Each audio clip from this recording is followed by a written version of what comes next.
Hello, guys and gals, and welcome. Welcome. Night shift is over, and I'm back from outer space. And I didn't know what I was doing. Do. And I woke up freaking like 2 o'clock, 2:30. Freaking night shifts just take me out, and then I'd be sleeping all day long. That's what we'll be doing. I don't like how my lighting thing is set up right now. Let's do some lighting changes. Oh god, it's blinding. The surface of the sun. Who doesn't like the surface of the sun? We've got the surface of the sun.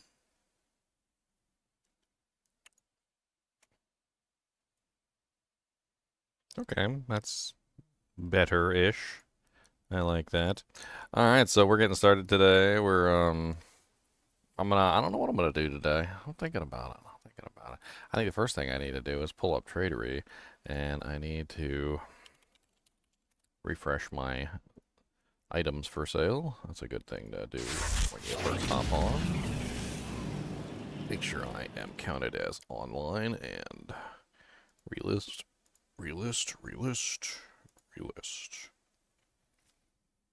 Okay.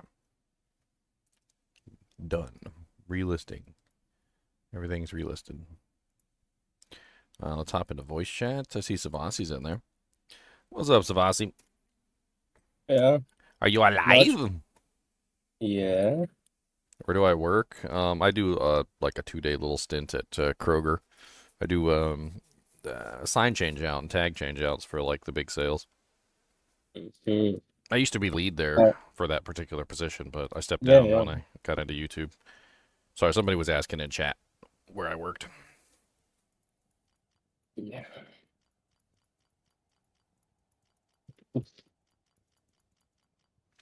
The cow diver? Yeah, so basically whenever the sales change out in the store, like, it's not like magical Yeah. fairies come in and bless the store with their magical Yeah, powers yeah. and change everything. Like somebody has to come in during the night shift and basically change everything. So that's essentially I'm one of those people that comes in, like we change everything. Like the signs get changed, the ad sheets get changed out, the tags get changed out, so forth and so on. And then we leave, and then when you come back in the next day, oh lo and behold, everything is all updated for the new sale. No, that's us. We did it. Kind of like the ones repairing the roads at night. One of those Ugh. people. Ooh, well, there was a pothole when I came back from work yesterday last evening. There isn't one now in the morning next Mm. day. What? How did this happen?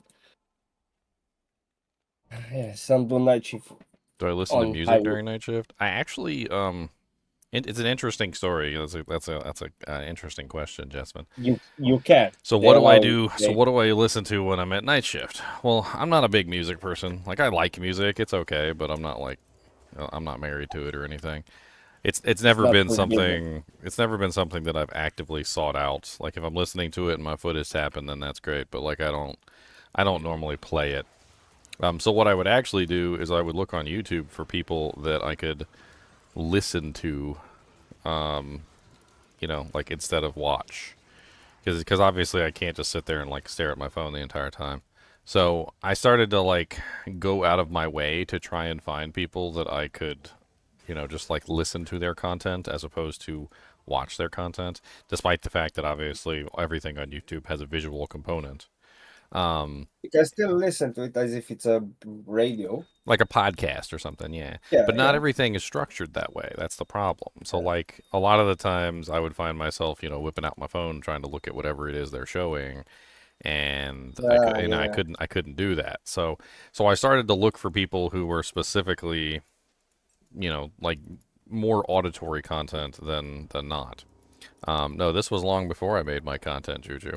So anyway, I started to find people that were, like had more auditory content, and it was much better to listen to while I was at work. I remember coming across this one guy. He literally just tells you about stuff in history. Like he's I can't remember his name right off the top of my head. Like he would talk about like tanks, and he would talk about like military stuff, um, and there really wasn't much a visual component to what he was talking about. It was really almost like sitting in like a a history class listening to a professor or something. And when I started making my content, I was like, I kind of want my content to be something that people can listen to if they want to. Like the visual component, I think should always be there if somebody wants to watch. I was like, but having a auditory component like that, like when I would do, what I was always looking for on YouTube and could sometimes never find it. Like, so I tried to like recreate that with my stuff too. Like, I tried to make a more auditory, which is why you'll hear me like over explain things sometimes, like reading off every stat on the item, or like even though I'm showing the item on the screen, like still talk about every single thing on it. It's really just a matter of me trying to relay all the information in an auditory way that gets to you Oh, through you're the live. yeah, yeah, of course. Oh, if I'm I, online, I'm didn't- usually live, Savasi. I didn't check my phone because I usually watch your stream or listen to your stream on the phone, not on the on the computer because it kind of causes me ping in the game. You laggy lagger. Yeah, so I'm gonna switch over to audio from YouTube. I'm gonna close this one. Oh well, and Because- usually people just mute the YouTube and then do the audio from the Discord. No, for me, I think it's something to do with the Discord thingy. Ah, okay. It's not from your end. It might be my end, sort of a issue. What was his name on YouTube? Because I kind of want to give him a shout out. I like his stuff. Let me see if I can find him real quick. Okay. What's his name? 'Cause I kind of want to Your stream is 5 seconds behind. Yeah, Twitch is usually a little bit more up to date if you want to go to Twitch instead. Your stream is 5 seconds behind. I can hear myself in the stream.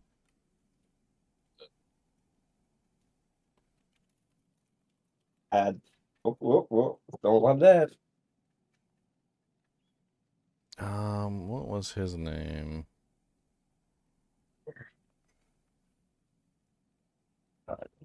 Actually, I can't listen to or watch you on YouTube because I have my charging cable in the car, so I'm That's gonna fine. suffer to a bit if I ping. That's fine. Why can't I? Was it Charlie, or?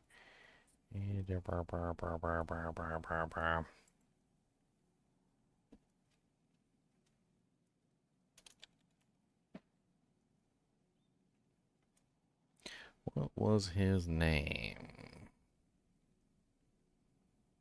See, I've watched so many of his as things, and then like ever since I became a YouTuber, I kind of fell out of watching other YouTubers. But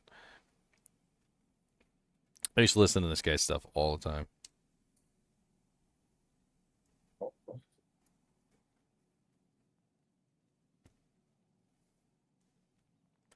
Bow, bow, bow. I think I'm subscribed to him on my non YouTube channel. Let me switch over to my non YouTube channel and see if he's on my subscription list.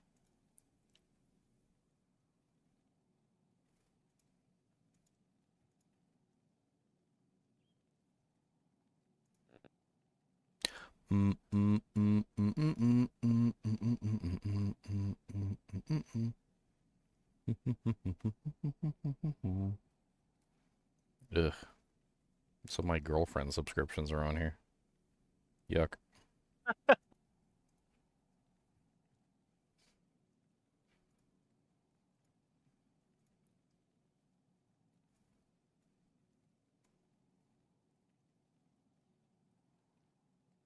Yuck. Yicky, yick, yick. Icky, icky, oi, oi.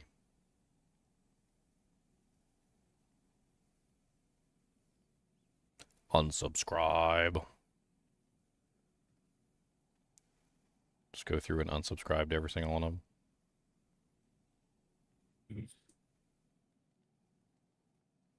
Oh my god, this is like filling up my whole feed over here.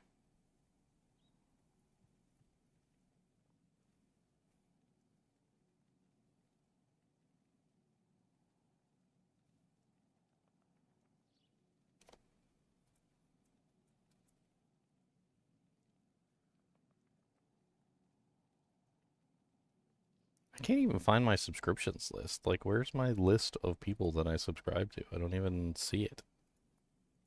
It's not showing me like on the right hand side the like the little thing with all the pictures of like everybody I've subscribed to. Oh, there it is. I had to like freaking biggie size it. Had to biggie size it. Must biggie size.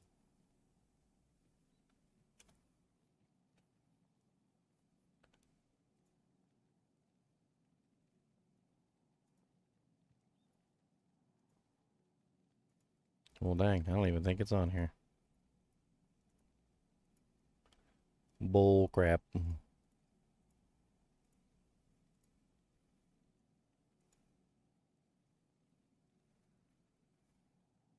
Bom bom bom bom bom. Bom bom bom bom bom bom. Well, that feels bad. Maybe my girlfriend unsubbed. At least Darbian's still up here. Dang. Brutal.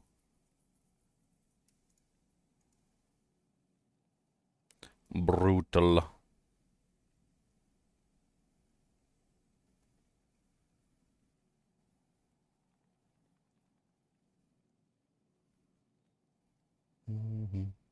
There's Dashy.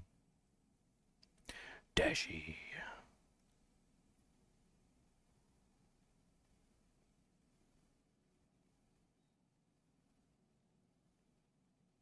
For a second there, I thought that said every gay man. It was not every gay man. I just read it wrong. Thank God. Thank God.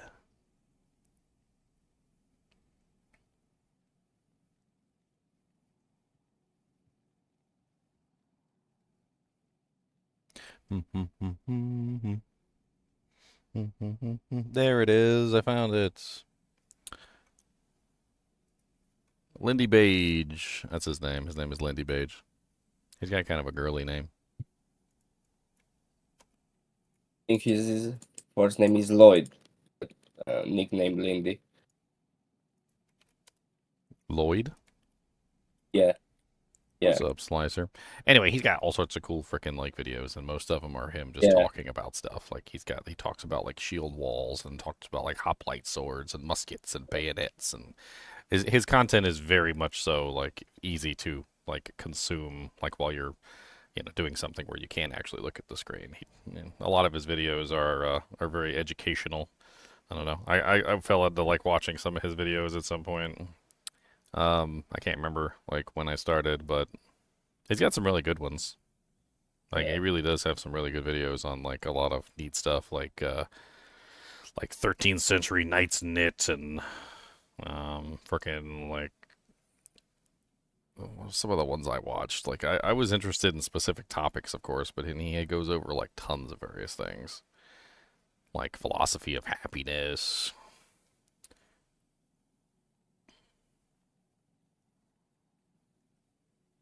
Whistling the Blues. What the hell? I don't think I've seen that one. Castle Siege in 1464. Forging an arrowhead. I don't know. I always like watching his stuff or listening to his stuff while I was working.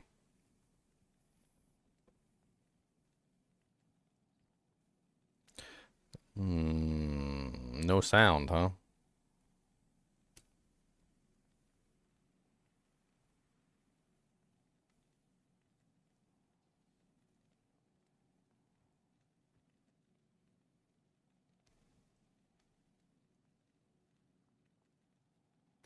Oh my god, I came across the craziest thing on Twitter the other day when I was just like flipping through. And it's one of those things that you just like really hope isn't actually true. You're just like, you know what? I really hope that's not actually real. Apparently, somebody found a list of um, basically influencers, streamers, Twitch streamers, YouTubers, TikTokers, Instagram like models, like all sorts of other things. Anywhere between like 31 million subscribers to as low as, like in the 60,000s. And apparently the it's a list of the people who were basically paid by the DNC to put out propaganda. It literally has how much money they were paid, what they were told to say, um, even down to their pronouns, which is freaking hilarious. And it's a pretty long list of influencers. Some of them got payments as high as, according to this like list I was looking at, as high as $200,000 to post what they were posting. Somebody needs to pay me $200,000 to post some crazy crap. Yeah. A few sabbatical years of that. But Probably somewhere on a different continent. it's pretty crazy Or stuff. continent. Yeah, gee. That's a lot of money. I mean, like here's one of them right here. Apparently, $200,000 on October 19th, 2022. $200,000 paid by the DNC Services Corporation, and then another $10,000 to the same company, so $210,000. They're both after each other with shenanigans. I mean, well, it's like it's just okay. I don't even know what to think about the stuff anymore. Yeah, I'm not bothering with politics. I mean, at this point, it's not really politics. This is like shadow government, like mind control craziness. I hate to sound like a conspiracy theorist, but that's kind of what we're getting into here. Imagine if, like you're walking through the world and like everywhere you see signs and things that they just kind of don't make any sense. Like people saying things that just don't really like line up with reality, and then like, and you think to yourself, like, am I the crazy one? Like, am I the person who's not really that smart, who's misaligned with the world? When in reality, like maybe you're not misaligned with the world. Maybe it's just there's like a really big campaign to make you feel that way. It's kind of crazy actually when you look at it from like a broader scope of like the manipulation involved of basically just getting everybody to say the same thing and then making you feel like you're the odd man out. Like herd mentality is a very strange behavior that is even present in humans. Like we tend to not want to be left out. That's kind of how human behavior works. We tend not to want to be the one that's left out. But the problem is that like we don't always agree with the herd. So like if you have like a herd of like 100 sheep, right, and the herd want to go right and you want to go left, well, you're probably still going to follow the herd. You're going to go right. And humans follow that behavior too.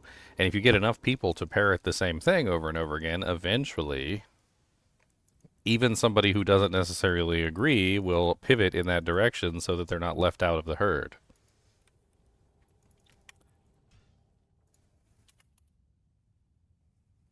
If the herd gets scared and caught in the herd, can't go anywhere. When like a herd gets on a stampede from a cracking twig, the crack of a tree falling down. It's very difficult to stop the herd So at that big. point. There's does one want to be in the herd in such a situation? Probably not, but can't get out unless on the outskirts of it or up there. Don't worry, the herd will be great again. I mean, the goal in life is to not be in the herd. The goal in the life is to be by yourself and stand out. 38 life, 3 mana charm, grand charm. Okay. Usable.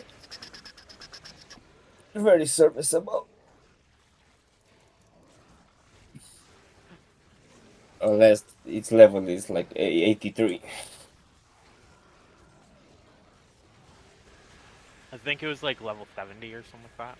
Let me check. Because I'm actually going to use it now. Level 69. Aw, ethereal one socket. Absolutely useless.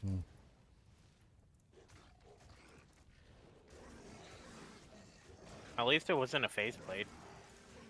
With a Zod in it. Oh, I forgot to link the list. Here I am telling you about a list, and I forgot to at least link it. I mean, for all you know, I could just be making it up. That's the last thing I want on this channel. I don't want you to think I'm making anything up. I like to put sources. They're like, no, we believe you. They're like, no, we believe. I'm like, no, I don't care if you believe me. Like, I'm gonna shoot you the link, and you can go look yourself. Go. Look with your eyes. Look with your horrible eyes. I need a teleport staff. There you go. There's the link. Go look with your horrible eyes. See if you recognize any streamers on the list. I'm actually kind of curious. I didn't recognize anybody right off the bat for me because not anybody that I watch. Maybe I'm just not a left-leaning channel watcher. I don't know. Maybe I'm just not that kind of person who watches those kind of channels.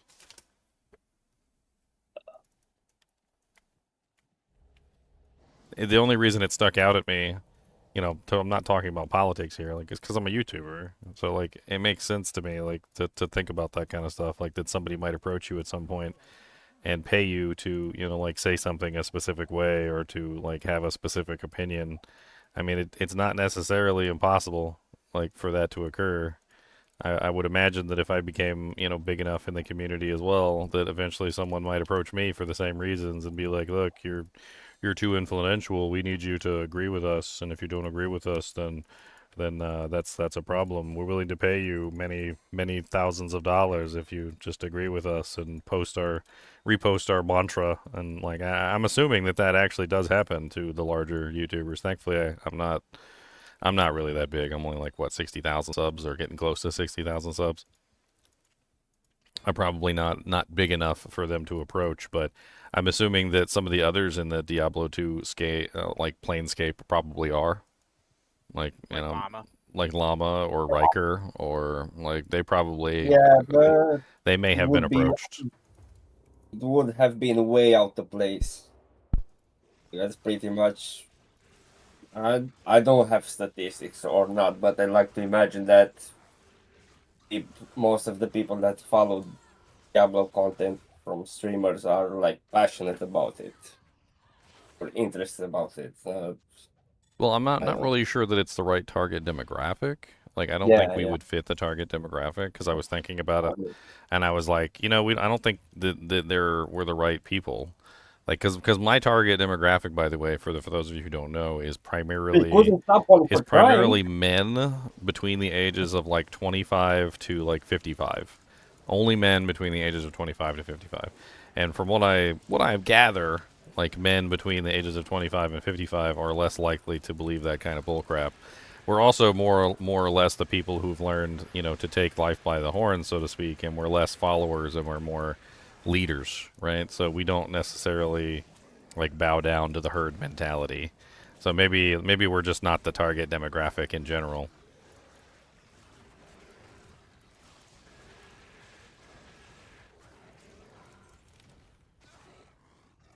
Riker's Canadian? I'm not really sure.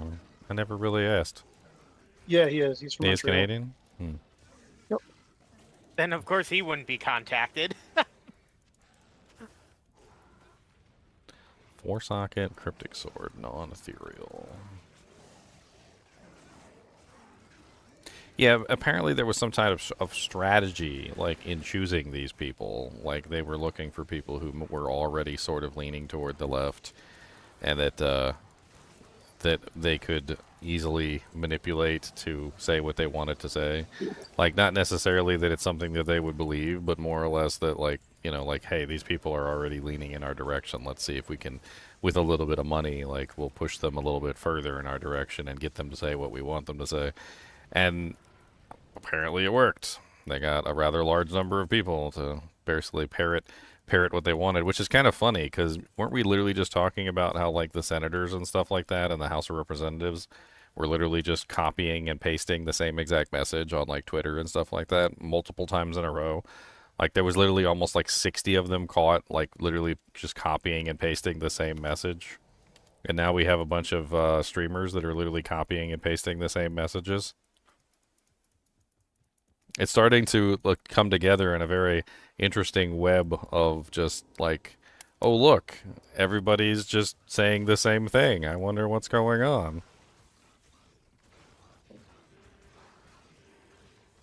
Apparently, there's even like a portion in there of like what they were supposed to say, where it had like 4 copy pastas, and quite a few of the streamers basically just copy and pasted exactly what was written.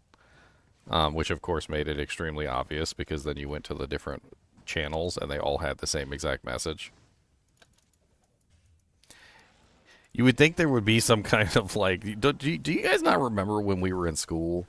I know that you guys remember this. So we were in school, right? And you like copy something down from the book, and you put it into your report or something, and then the teacher like calls you to the front and says, you know, that you're plagiarizing the book or whatever, and that you need to rephrase it and write it in your own handwriting, basically, right? You need to like re-kajigger it, essentially, until it represents something that wasn't just simply stripped right out of the book.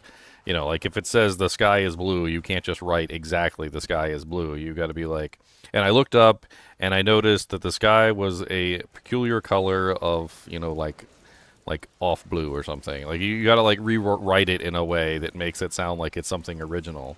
Like, did none of these people ever go to school and get like chided by a teacher for plagiarization? Because I feel I feel like that's just one of the most basic things that we learned in school when I was a young kid. Like I'm not even talking like older. I mean, I'm talking like 10, 12. Like I remember my teacher chiding me for like plagiarizing something. And it just seems really weird to me that you would have so many people just copy and paste the same exact message without at least taking like 5 minutes to read it and then like retype it in their own words, which isn't really even that hard to do, right? I mean, like if somebody gave you a message that said, you know, like Johnny was a scoundrel, you wouldn't write Johnny was a scoundrel. You would rephrase it and you would be like, man, when I met Johnny, he was a real piece of crap, and I could only describe him in one word: quotations, scoundrel, quotations. And I'm literally saying the exact same thing, but I've rephrased it, and it took me like what, less than 10 seconds to rephrase it. But they can't even put in like the minimal effort to just rephrase it. It's crazy. And then it's so obvious too, like, you know, because when you plagiarize a book and then like multiple people, can you imagine being a teacher and like multiple people plagiarize the same exact book, and you're looking at these reports and every single report looks exactly the same and you know exactly what book they stole it from? And you're just like, look, I'm really well aware of what you've done. Gotta like give the entire class Fs for plagiarization.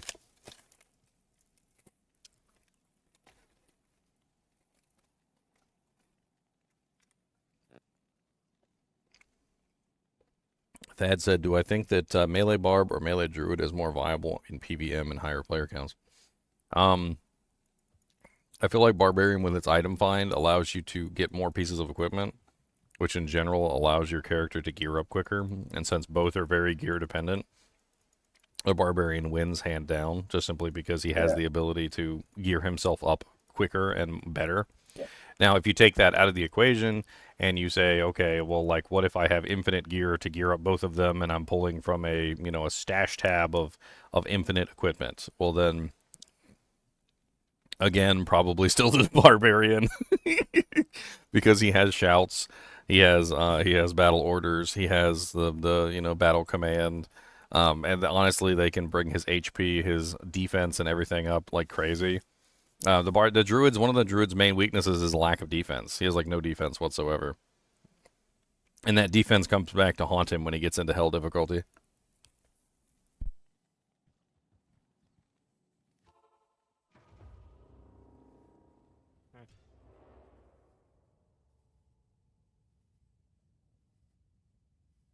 I'm going downstairs for a cup of tea.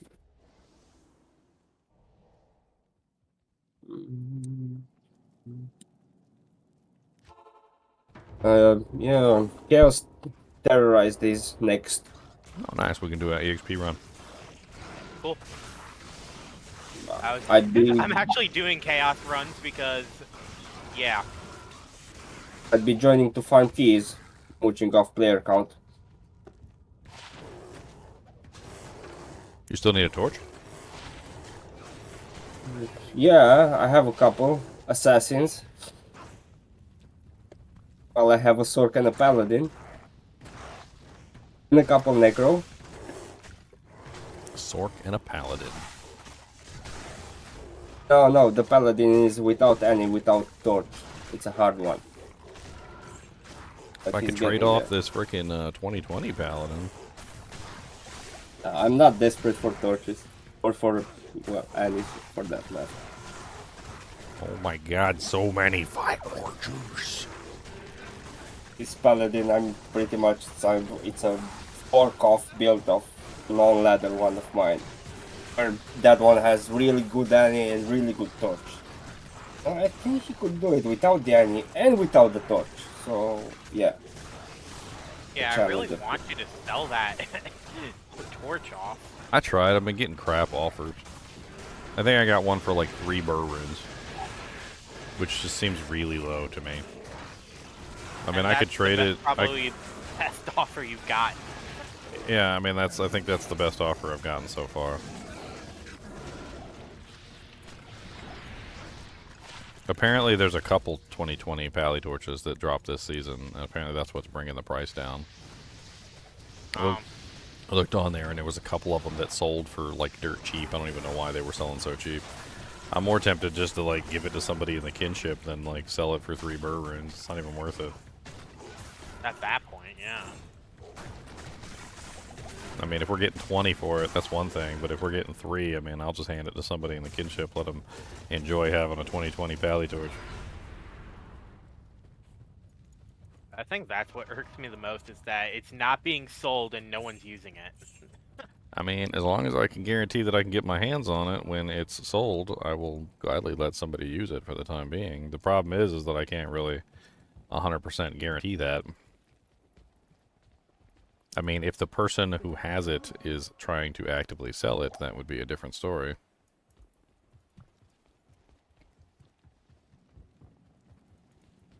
Because of my videos, people probably figured out how to make the 2020 drop more often. I mean, I hate to say it, but you're probably not wrong.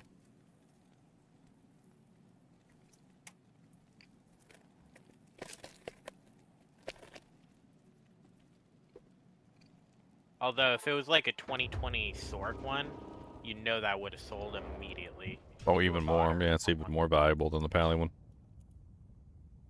I mean, Sork is the preferred in the beginning, but Pally is the preferred toward the end. Usually you use the Sork to gear up the Pally. That's usually how it works. What's up, Santos?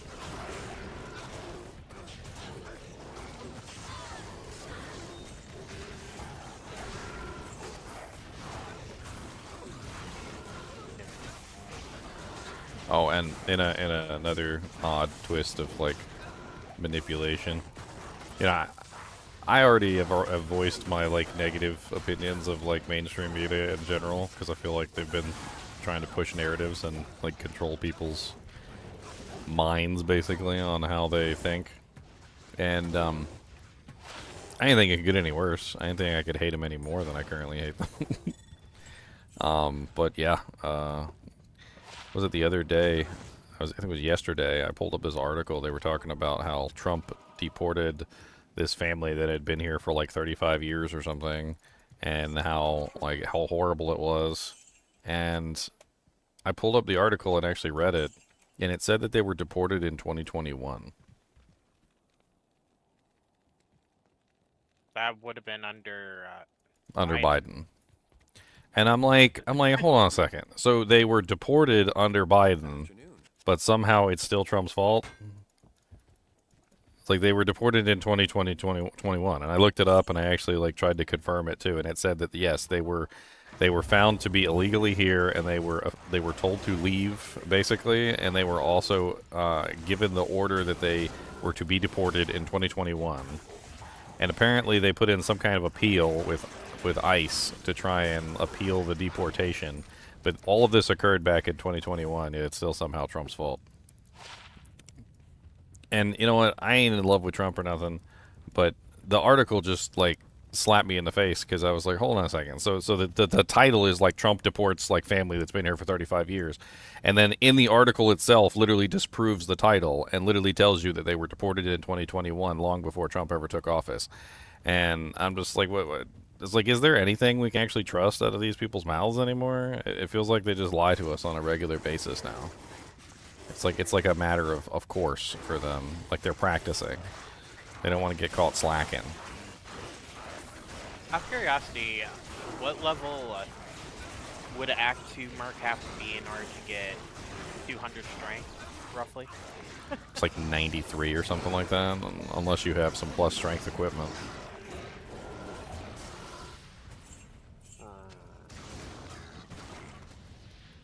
Wait. It's a... Because I have a Insight CV, but it requires 200 strength. Yep. It's ethereal at least, but... Yeah, it has to be ethereal, otherwise you're never going to get it on your merc.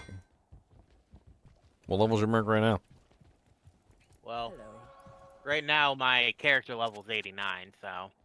So your merc would be level 88 until he gets to level 89 with you. Yep.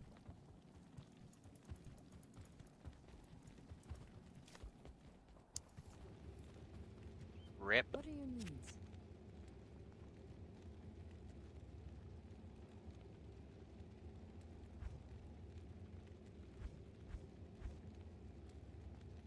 I don't know, we're at a point now where the information is flowing freely enough, Santos, that, like, it's next to impossible for them to tell these lies anymore.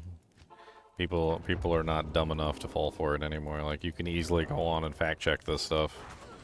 You can find real information in the click of a couple buttons, and, like, bam, now you know exactly what was going on. I don't think you're necessarily wrong. I think they've been lying to us for a very long time. I think what's really the truth is that we're only just now starting to see it because of how freely the information is flowing on the internet in general. So we have a much easier time actually looking things up and finding out the truth. And so now we're, we see an article and then we look up the information and we find out, well, okay, that article was complete bullcrap. Who wrote this article? And I think it's a good thing overall that, like, society as a whole is becoming more aware of what's going on, and the information is flowing more freely than ever.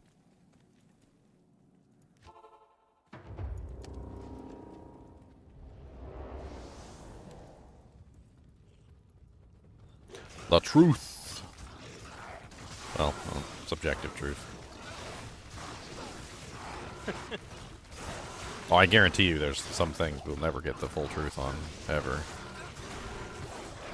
You can't handle the truth. You seen the JFK files that came out? Like, the whole thing is just absolutely insane. I did not see them come out. Yeah, they released, like, I all forgot of they it. came out. It's like, it was like some crazy number of like, pages of files. I can't even remember. People are, like, I sifting forgot they through it came now, trying to figure out what the hell's even going on.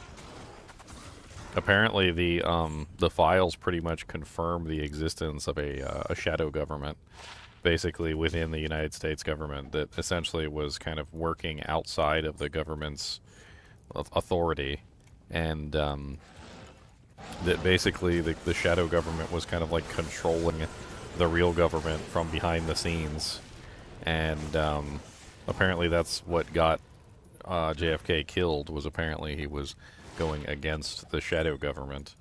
There's like more detailed. Obviously, I'm being very vague here, but I was reading up on it, and some of the stuff that's in there is just crazy. Like Yeah. basically whole organizations that were just operating underneath of the government's, like like without their jurisdiction, but was literally controlling the government and how it was doing things. I think I'm gonna start cubing things. Cubing runes or something. I have so much.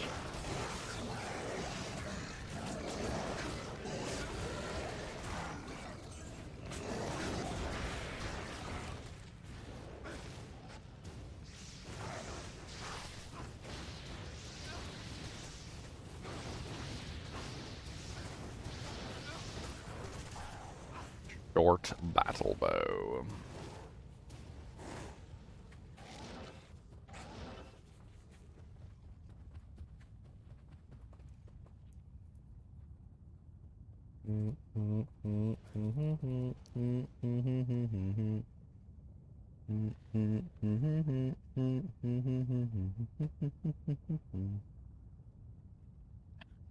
The amount of Neph runes I have right now.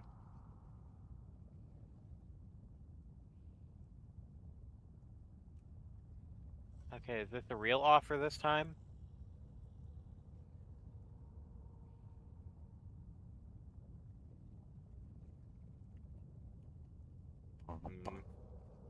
That's debatable.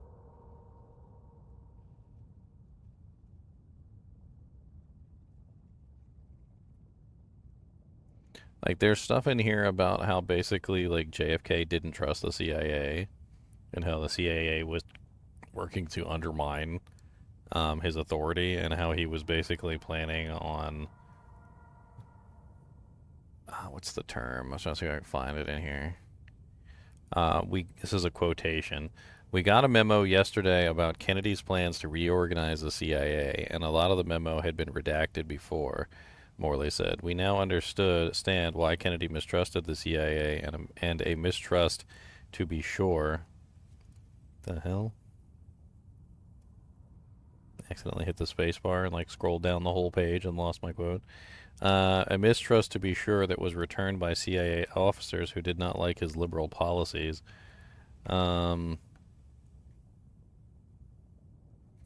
We see a new window into the CIA's pre-assassination surveillance of Lee Harvey Oswald. So what this story raises is the question, was the CIA incredibly, atrociously incompetent when it comes to Lee Harvey Oswald, or was Angleton actually running an operation involving Oswald? Morley said, "We don't have the answer to that question because there's still some relevant records to come out. For example, one file of another CIA officer who was involved in the pre-assassination surveillance of Oswald is still kept secret. This is a great first start. Apparently, they were literally investigating Harvey Oswald before the assassination ever took place, which is kind of crazy. Like, can you imagine literally like suspecting a guy of wanting to kill the president, and they have like a surveillance record of this guy from before the assassination attempt, and then fail to actually prevent the assassination?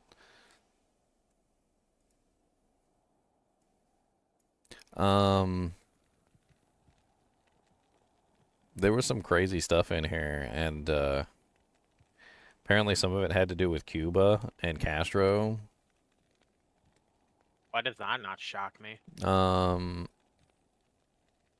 So an unredacted text of the June 1961 memo the CIA sent to Kennedy by aide Arthur Schlesinger Jr. contained a harsh criticism of the spy agency just months after its backing of the ill-fated Bay of Pigs invasion.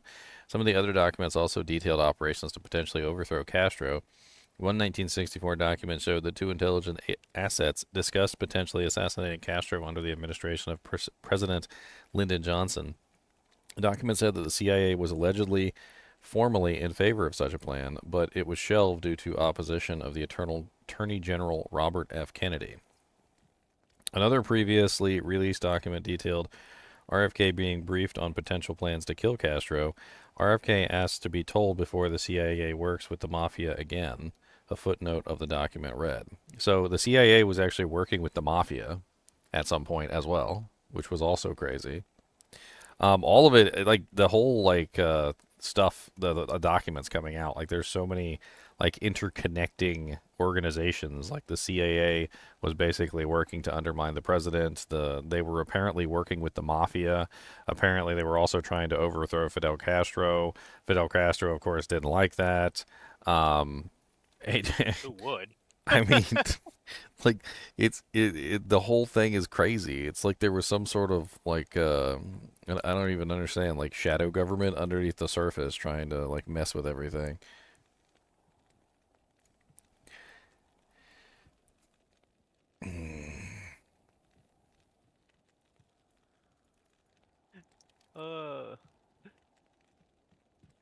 Do I need to make a mid-rune mule? A what mune rule? A mid-rune mule? Oh, nice. I think it's a nice problem to have. Or what's the lowest mid-rune, I should say. I don't even know what... Well, I have to make a second mule for runes, it seems like. Because, well, I guess I can... it's... Let's see, Am rune. Am, and I do not have any chipped topazes. I have no chippies.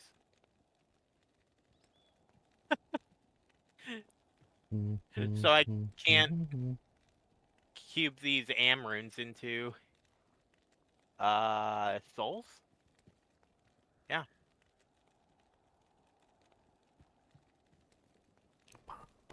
Oh. I have no chips at all. Oh yeah, and apparently there was a whole thing with Lee Harvey Oswald, which was kind of neat. I was reading about that as well. So like apparently Lee Harvey Oswald was a Soviet citizen. He tried to get back into Soviet Russia at some point. They denied him a entry visa and basically sent him back to the United States. Apparently he it was like in 1962 he married a Soviet citizen. Very odd like set of events. And then on top of that, like the KGB apparently like denied that he was even useful anymore. Like they basically said he was a useless individual and they like removed him from the KGB at like watch list.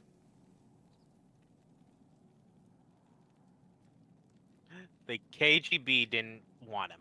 Oh my. Apparently the KGB allowed for 2 pleasure trips to Florida paid for by the CIA, including prostitutes. Apparently we bankrolled somebody to go have fun in Florida and get some prostitutes. That's quite a bankroll there. How much was it? It doesn't say. A trip to Florida and 2 prostitutes? I mean, come on, 1960 money? I don't know. What's the 1960 money for that? I'm not an expert on something like that. That's why I asked. He's trying to make us think he's never hired a prostitute. It really depends on what quality prostitutes they were. Come on. You can get that $5 holla crack blow job off the corner, or you can, or maybe you get something fancy like a nice escort that takes you take them out for dinner and spend money on them, and then take them back to a hotel room. That's gonna cost you money right there.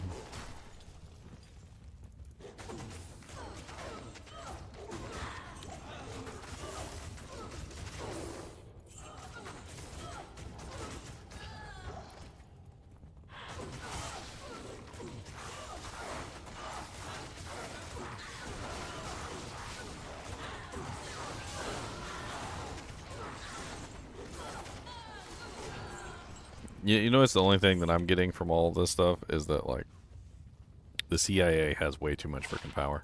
Like, oh my god, they're just over there just, like, interfering in people's governments, causing the collapse of nations, freaking, like making deals with the mafia, like, It almost seems like the CIA is the United States government, and they're literally just like working behind the scenes to do everything that they want to accomplish. You know, the CIA was also involved in creating the Taliban. That was literally them.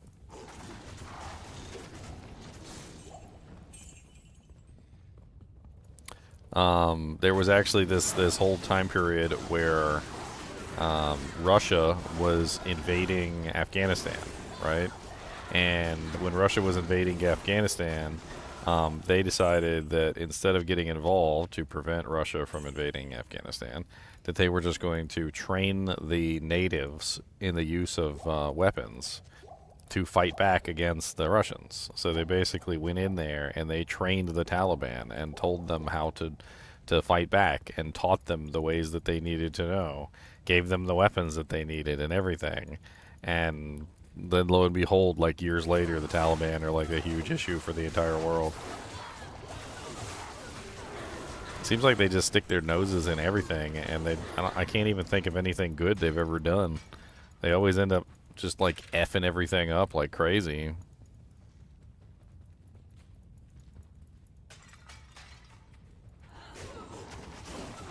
Pretty sure the CIA was involved in the what was it, the Fidel Castro crisis with the missiles, the Cuban Missile Crisis. That was them as well. They were heavily involved in that. They were the ones that caused the frickin' Fidel Castro's regime to collapse, which ended up causing the entire issue with USSR sending the missiles in the first place.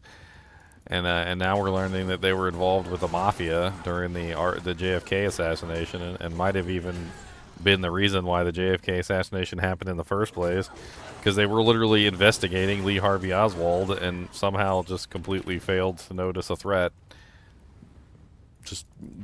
I can't imagine that. Like, I can imagine that, you know, you don't know about the person, like they're not on your radar. For whatever reason, you know, you're having trouble, you know, figuring out who potentially could be the criminal. But for the person to be under investigation by the organization and then somehow still pull it off seems insane to me. Isn't I should. Wait, didn't someone say next one was Chaos? Somebody did say that, and it is not Chaos. It is Yeah. it is Ancient Way. They lied to us. There were lies told. What's the max number of skill points for the game? It's 99 minus 1 plus 12. 110. I think that's what it is. I don't know. Yeah, 99 minus 1 plus 12. So you get 1 skill point every time you level up, but you don't get a skill point when you start. So you subtract 1, and then you add 4 skill points for every difficulty. So 4, 4, and 4, which is 12. So you add 12, and then you end up with 110. That's the total max number of skill points that you can have if you hit level 99. Good luck hitting level 99. Takes way too long. Well, it's just not worth the time. I mean, those 5 extra skill points, I hate to say it, they're just not worth it. They're not worth your time. You can get to 95 very easily. And then after that, it's just a pain in the butt. Yeah, every level after that is just painful, and it just gets increasingly painful every single level after that, up until eventually you're just like, you know what, I'd rather not. And you just there's always a point at which everybody decides they're like, okay, this is high enough. I don't need to go any further. I don't need any further than that. I don't need any further. Bom bom bom bom bom bom bom bom bom bom.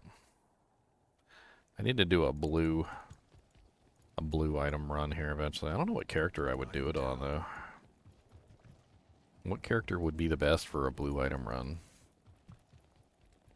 Afternoon. Probably a melee character, if anybody. Because then you'd be searching for those sweet, sweet, cruel, the quickness items.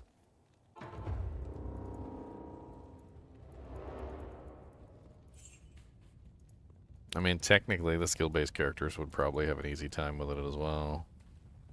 Hmm.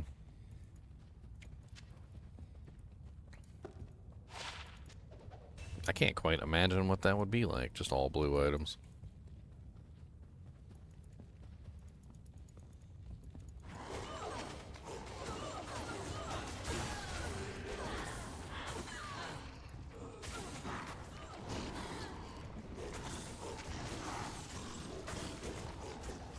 Maybe a barbarian? Paladin? I mean, Paladin, at least you can buy the scepters from the shop. So, I mean, there's that. It might take a little while of, like, extreme scepter shopping, but... Sorceress has the orbs, which is not bad, so you can always be, like, identifying and checking every orb. Can't buy orbs, though, which is unfortunate. I feel like there would be a lot of gambling involved. Trying to gamble for like a really good blue item.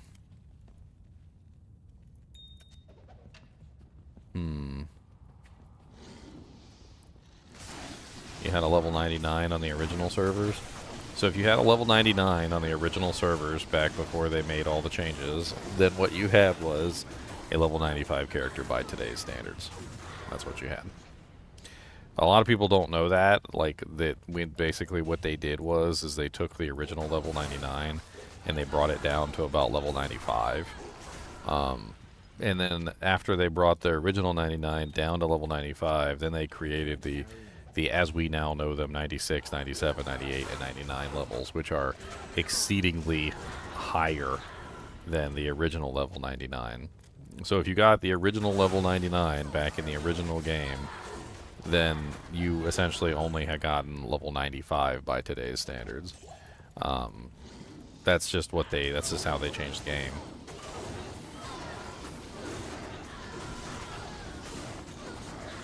I can't remember what patch it was. I have to do some research.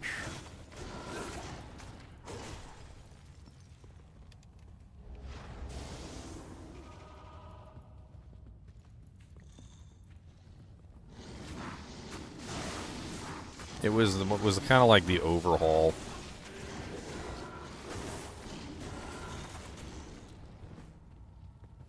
Yeah, it wasn't D2 LOD specifically because they didn't change it right at D2 LOD, but it was either like 1.08 or 1.09. I can't remember. I can't remember the exact patch where they changed it and then made it like next to impossible to hit level 99. It was around the same time they nerfed the cow levels, and it was around the same time they increased the HP of all the monsters, and the EXP, the new EXP penalties and everything were pretty severe.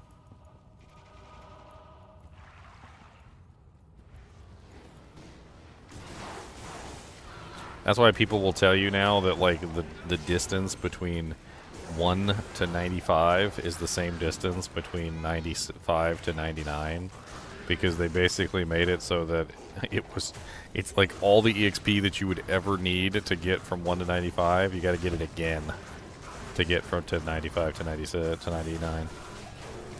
What is NR no rest? What? Did I type R? I didn't mean to type R. No, yeah, no rest for the wicked. No rest for the wicked. Breach. They got the No Rest for the Wicked Breach update coming, which I'm actually pretty excited about. It was a little no rest for the wicked is a little long. I can't really type that out in the vote panel.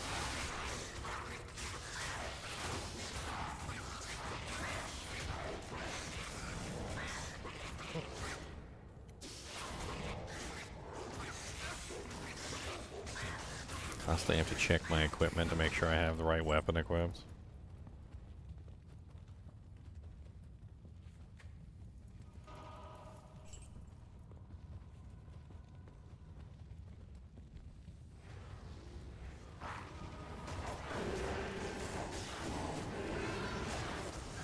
Well, the PoE 2 economy reset is beforehand, so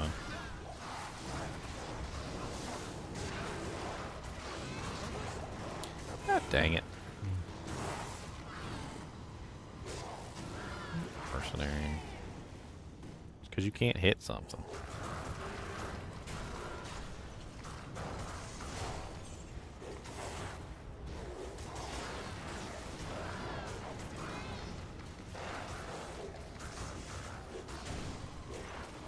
These stupid sirens, man.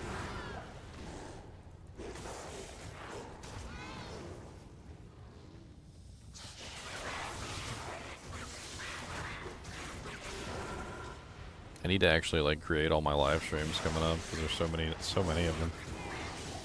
And you just have like a freaking whole bunch of them scheduled so everybody knows what's coming.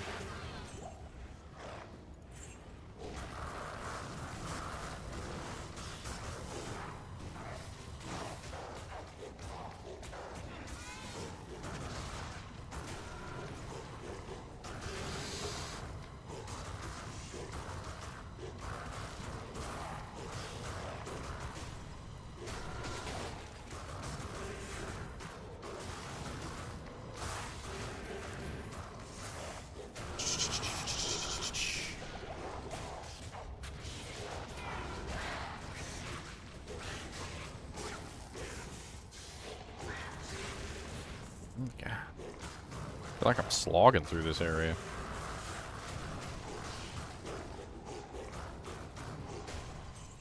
It's locked. I need a key.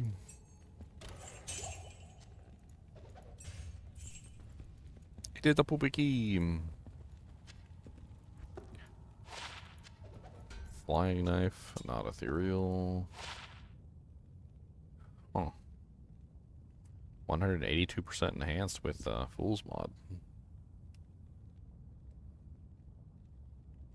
It's actually not terrible for a throwing weapon.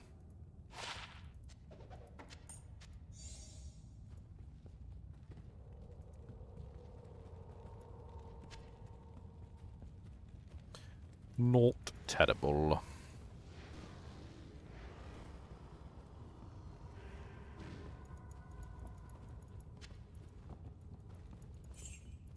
Oh, still a champion? Die. Die, champion.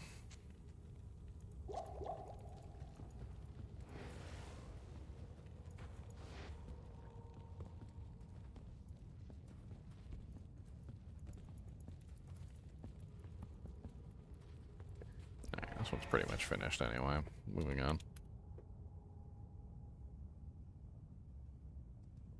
You were doing builds wrong at the time? I mean, I think we were all doing builds wrong at the time. If anybody sits there and tells you that back in like D2 Classic and whatnot, they were doing their builds 100% correct, they're probably lying to you. How may I be of help? I'm pretty sure we were all licking paint at some point. What? You don't like the melee necromancer that I made? Melee necromancer swinging him sword, him's a running in there and him killing them whores, and I don't know what to tell you. He's doing real hot. Yeah, maybe he don't kill fast, but that's not what we're talking about here. Him's a melee necromancer, gonna kill you dead with this melee necromancy.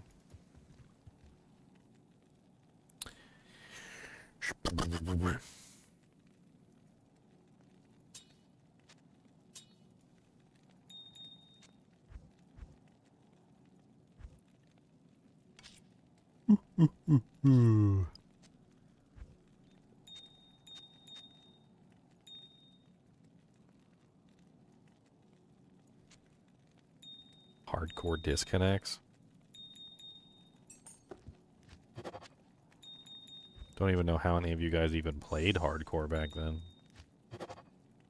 I'm pretty sure that if I tried to play hardcore, within 5 minutes, my mom would have picked up the phone and started dialing. This is legitimately how it would. This is legitimately how it would go. I'm not even joking. Like, I'm gonna pretend to be my mom for a second, okay? Like, let me find something that I can use as a phone. Okay, here we go. I got a Wii remote. All right. So the phone's on the wall. All right, it's on the wall. She picks up the phone. All she hears is.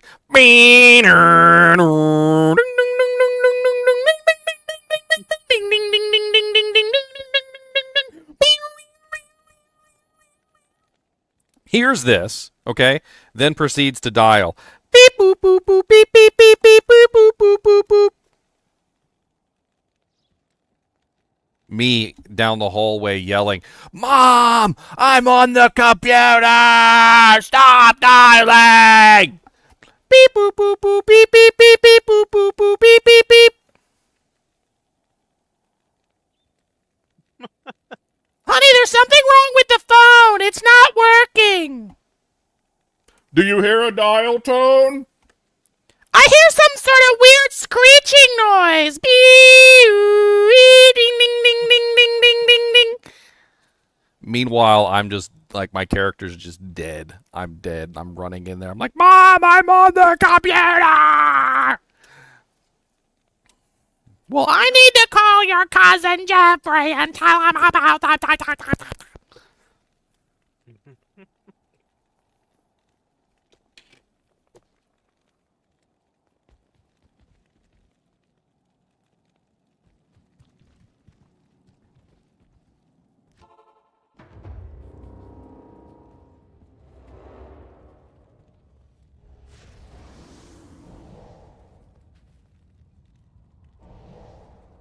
Bow, bow, bow. I just relived my whole childhood. That was why we eventually got a second line.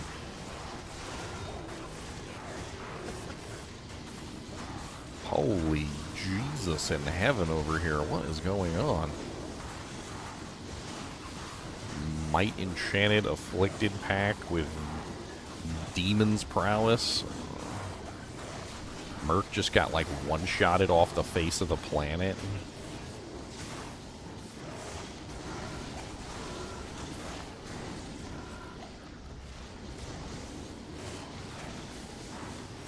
Multi-shot Black Killer. Okay.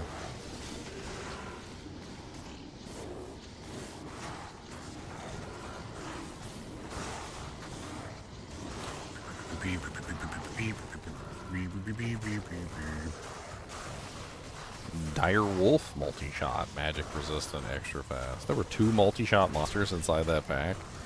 No wonder my freaking Merc got annihilated.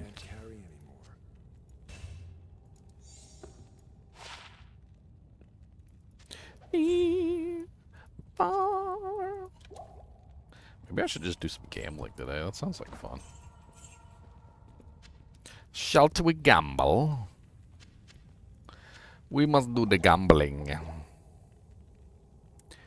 Gambling, bambling, gambling, bambling, yeah, gambling, bambling, gambling, bambling, yeah, gambling, bambling, gonna gambling, gambling, yeah, gambling, bambling, gonna be gambling, bambling, yeah. Gamble, do, gamble, poo, gamble, me, gamble, you. Gambling, gambling, yeah, gambling, gambling, yeah. Gambling, gambling, yeah. Actually, if I'm gonna gamble, I need a Geeds. Geeds. Geeds. Geeds. I need to steal a Geeds from somebody. Who's got a Geeds I can thieve? I need a thieved Geeds. The thieverist, the betteristist.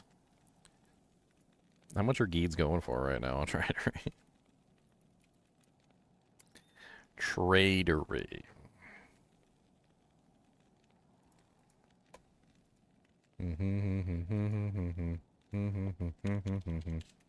Geed. Okay, I don't care about any of the other stuff. I just want 15% vendor prices. That's it. All the rest of them can be trash. I just want... whole, home. Well, it depends on... So it depends on the Magic Find and the other stats. Sure. So if you get like a really low... So what we're going to do is we're going to look for like a really bad Magic Find one and see how much we can get for it.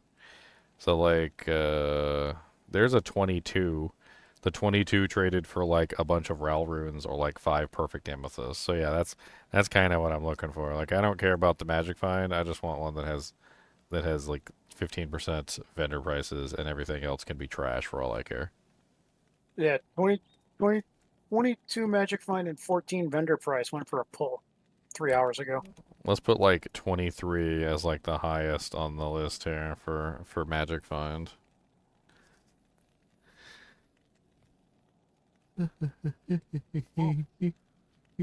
Wow, these are like posted wrong or something. I don't know what the hell is going on here. The better chance of magic items is 12 and the reduced vendor prices is 39. I'm pretty sure these were posted wrong. I don't think you're ever going to sell those, buddy. Not with the wrong stats on there. There's one 9 minutes ago. Magic Find 22, reduced vendor price 14. It just says make offer.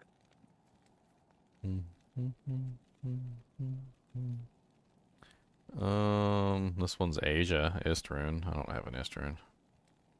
Well, here's a 39.15 Gates. They're asking for a burr.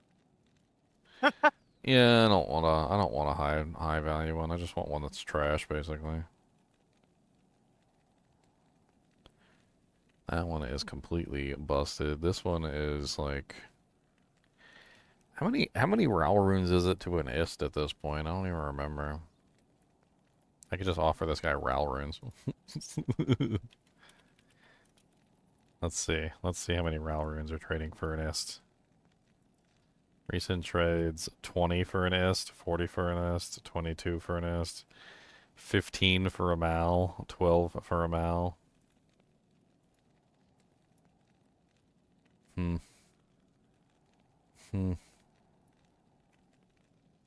many do I got? 1, 2, 3, 4, 5, 6, 7, 8, 9, 10, 11, 12, 13, 14, 15, 16, 17. I've got 17 Ral runes. 17 Ral runes, my friend. That's what we're offering you. Ral runes. I have 9 more if you need them. 17. I'm offering you 17 Ral runes. Let's go.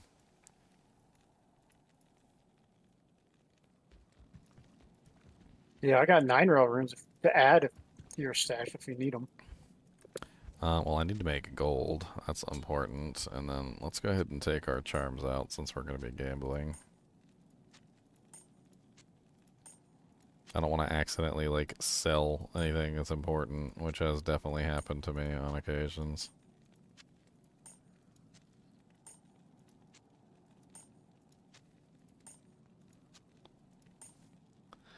I got a message back immediately.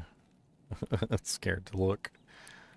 No thank you. We do not want your Ral runes. Your face is ugly. Oh my god, I'm so sick of this website. The ads on this website are just atrociously bad at this point.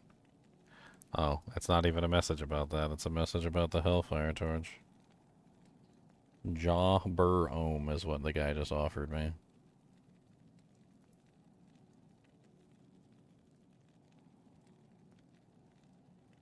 Jobber Ohm for a perfect torch. The previous offer was better.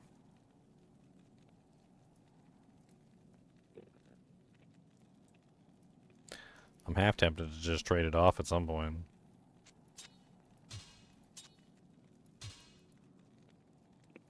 This dude's saying he's got 140 rail runes and he's asking jaw or burr. I mean, if you have enough, eventually you reach that level, yeah. 140 rail runes? Like, what? I'm making a One buffer, thing that a buffer wall. I don't understand.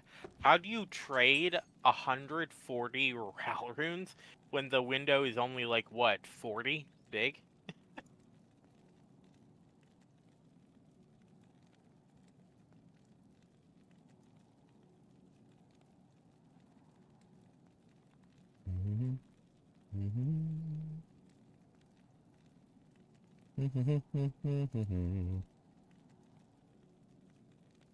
And then the fact that you have to have a full stash tab available for you.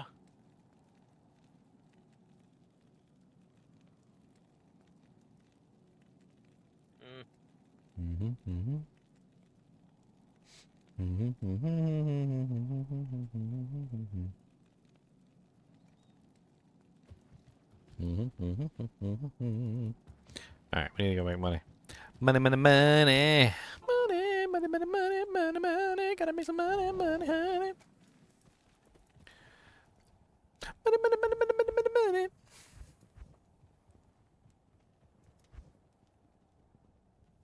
Money, more money, but enough, enough for funny. There's also money, but enough, enough for funny.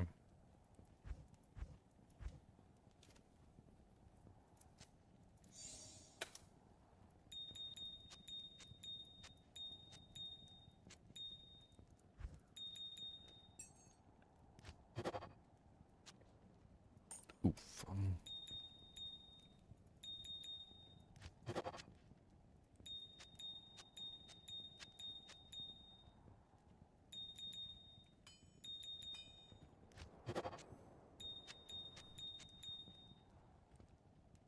Yeah, let me ping the kinship. Maybe somebody in the kinship has a Geeds.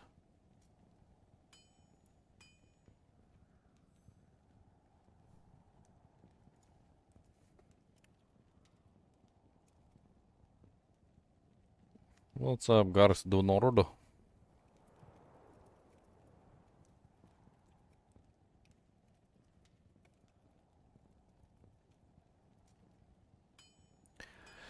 I also need an edge bow, which I can very easily make. If I had an Amrune. I should have an edge Do you bow on need somebody. an Amrune? I might. I might have used up all my Amrune's crafting earlier. I could always transmute up. Wasn't it like 3 thulls to an am or something? Something like that. I can't remember which one. Is it Topaz or... I think it's Topaz, and I don't have a chip Topaz. Do not have a chip Topaz. Let me check my girl. She might have an edge bow sitting on her.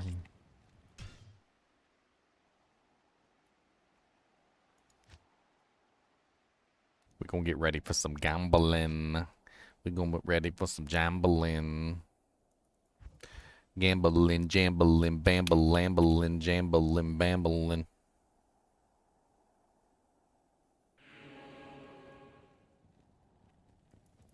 Bambalin, jambling, bambala, bambala, jambala. Gambling, bambalin. I should probably jamble on her, actually, come to think of it, because she is the one that has a little higher level. She's 1 level higher, so she gets a little bit better profit out of the stiletto every single time she sells it.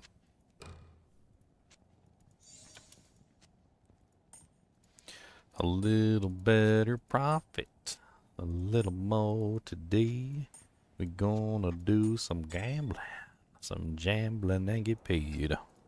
Don't tell me what to do, 'cause I'm jambling away all of my money. I'm a jamble today. If I can find an emerald.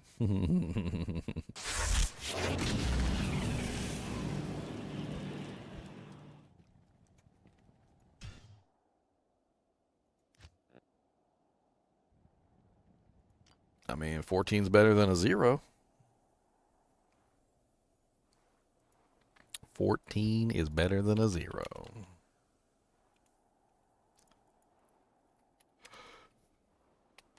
Jambling, bambling, gonna be jambling, rambling.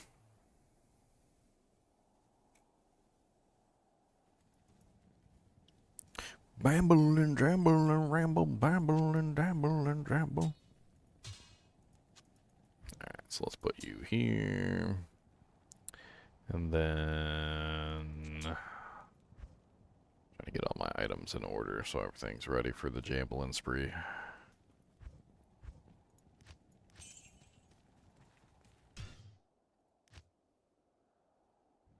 Oh, I'm just in GGM10. Password is the normal password, Craig.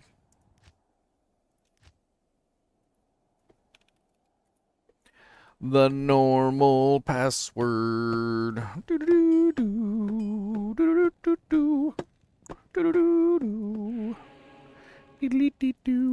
When I go serious gambling, I take off all my good pieces of equipment. I don't. I'll take no chances because I'll accidentally sell it. I will. I will totally accidentally sell that jank straight to the vendor. Right, straight to Geed too, and then I won't be able to buy it back.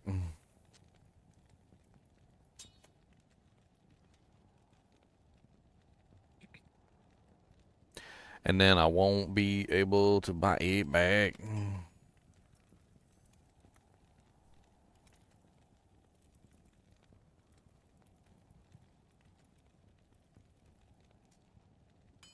Boom, boom, boom.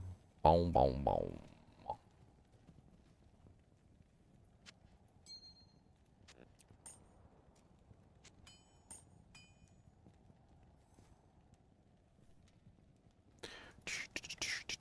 I had so many edge bows this season too, like I don't even understand. They're just gone.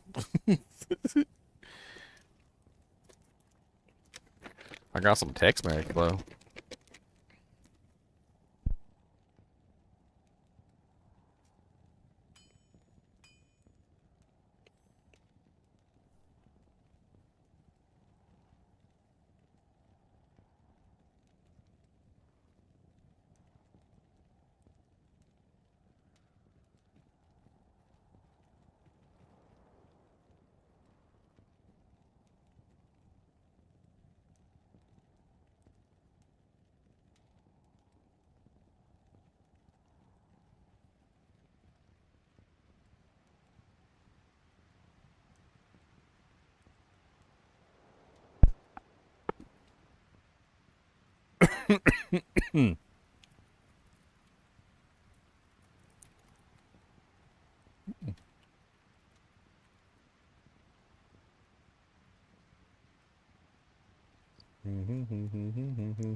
Oops, that's the wrong chat entirely.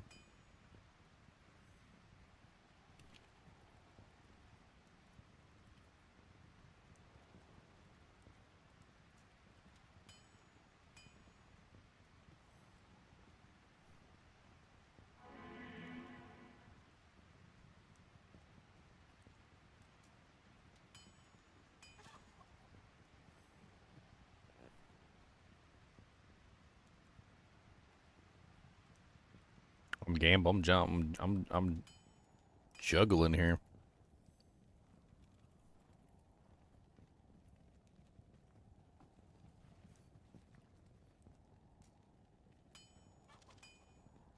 I got like 7 windows open over here. What the hell's going on? Cool. Teleport staff finally from Ormus. Nice. Thank you, Craig. Appreciate it. I'm gonna make a little buffer here to protect the Geeds from getting accidentally sold. It's gonna be over here in the corner. I'm serious about protecting the Geeds. Because I'll accidentally sell that jank in a heartbeat, too. Oh, yeah, I should gamble for some circlets. That's a good idea. God, I'm, like, all over the place here with stuff.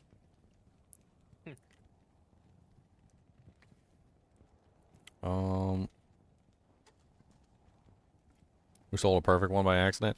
Yeah, but always do the buffer zone if you're going to do gambling. Always put your Geeds in your, like, Hellfire Torch or whatever, like, over here. Like, in fact, if you don't need the Hellfire Torch to actually, like, wield, like, the edge bow or anything, it's probably a good idea to take that out of the equation, too, for the time being. And just make sure you have a nice buffer zone so you don't accidentally sell your Geeds. So I can't count how many times I've accidentally sold my Geeds. And how many times other people have accidentally sold their Geeds. May always make a buffer zone. Always do the buffer zone. Get in the zone, get in the zone, get in the buffer zone.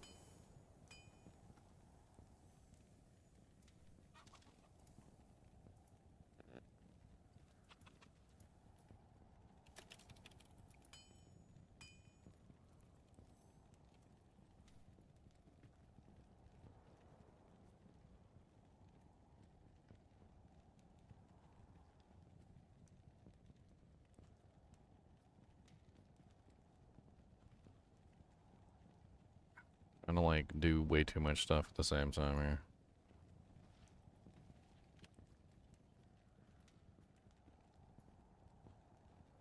Paladin, maybe I might have a trade for the Paladin. I don't know.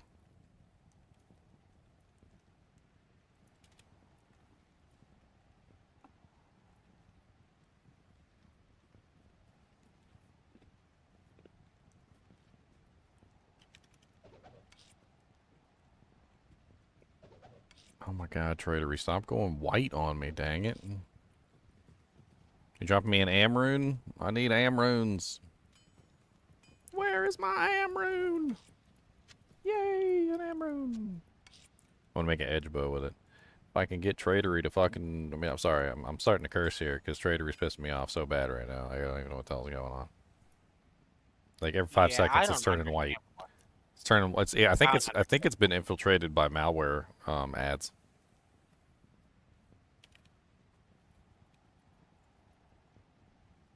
Yeah, it's been very annoying.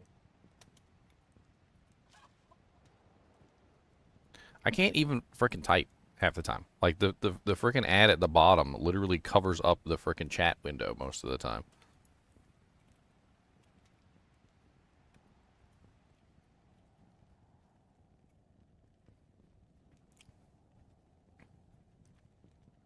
Looks like the most I'm going to be able to squeeze out of this torch is probably 4 burr or 4 jaw. I mean, it's stupid. It That seems is. really low. May I help you? Okay. And so it's now not going to get higher as the season goes by. It's so tier tal am, right? Tier tal am. Let's go get the bow. I got to get it from normal difficulty. Let's just go grab a 3-socket bow real quick.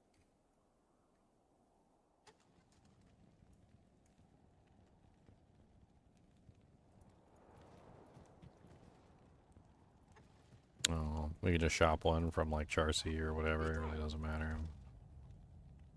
There we go. Hunter's bow. Make sure we don't mess up the recipe since we don't have enough runes for another one. Yeah, it's tier tal am. Alright, put this on the other side. Alright, and then we need to go back to hell difficulty.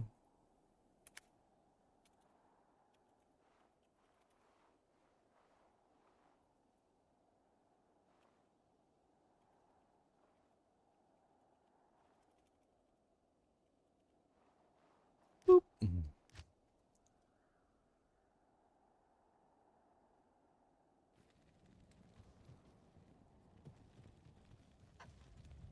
Bom, bom, bom. Bom, bom, bom. Alright, time to make some money, boys. With the Geeds, we should be able to make a lot of money really fast.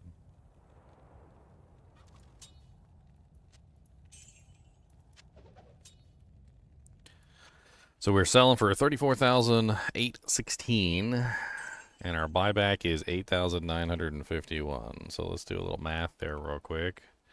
So 34,816 minus 8,951 is 25,800. I'm approaching almost 26K per sale there. That's pretty darn good.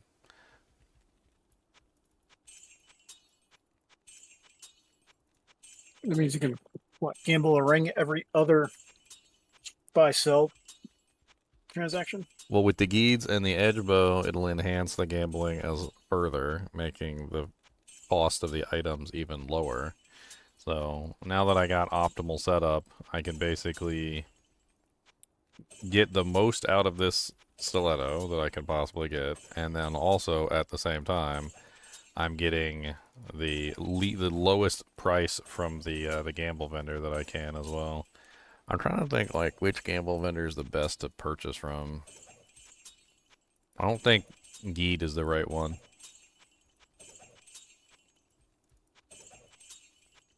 I'm pretty sure Geed's the worst in terms of selling items back.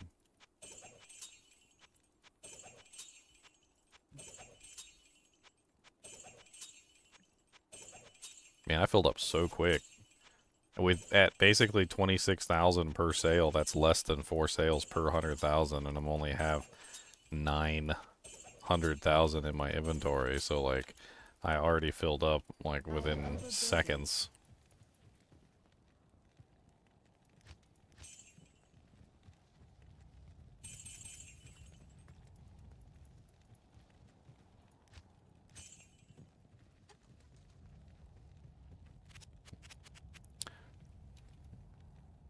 I gotta make sure to refresh my game every now and then too, because the shops will just automatically refresh and might accidentally delete my weapon. I mean, I do have another weapon, which is a little less efficient, but like this is all You about prefer not to efficiency. use it. This is all about efficiency. It's efficiency, efficiency, efficiency.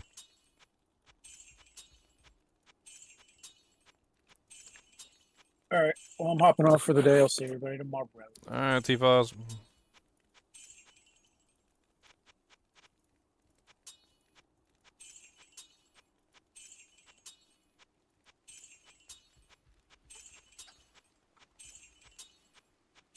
How many sales is that to reach 900K or like 2.5 million? It's 4 basically for 100,000. Of course, it's less than that because it's a little over 25K. So 40 for For a million. a million. Yeah. So you're looking at about 100. So 80 for 2 million. 100 for 2.5 million. So every 100 sales, I get 2.5 million gold. Which means I have 4 stash tabs, so within 400. 400 fill up your sales, I store. fill them all up. Which doesn't even really take that long. That takes like, what, 5 minutes? 5-10 I am minutes? overburdened. I Give mean, or I already take. filled up the first tab. I'm working on the second tab. Like, that was super quick. And I just picked up all that gold. Will it not work if you just control right click? No, it does not work if you control right click. You can't control right click. Doesn't work. It'd be nice.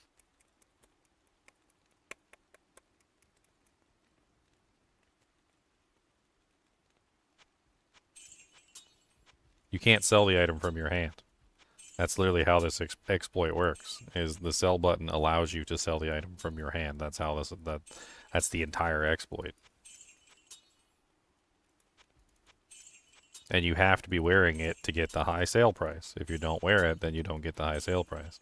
It's worth 34,816 because it's in my hand. It's only worth 6,165 if it's not in my hand. It has to be in my hand for the entire exploit to work. And since you can't sell it from your hand any other way other than the sell button, you literally have to use the sell button to do this exploit.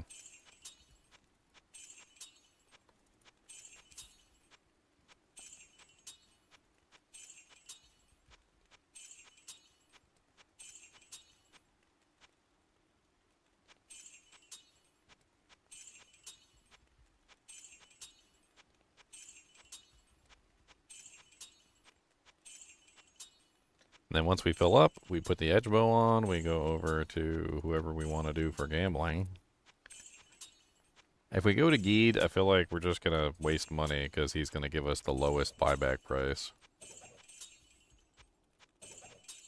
I think, I'm trying to like remember which gambler is the best for selling back items, and I think it's Act 2 because of the Atma quest. But I'm not entirely sure on that. I know for a fact that Geed gives the worst prices in the entire game, and he is literally the worst in terms of like buyback revenue or sellback revenue or whatever. Like he literally just gives you the absolute worst like dirt price that he could possibly give you out of everybody in the game.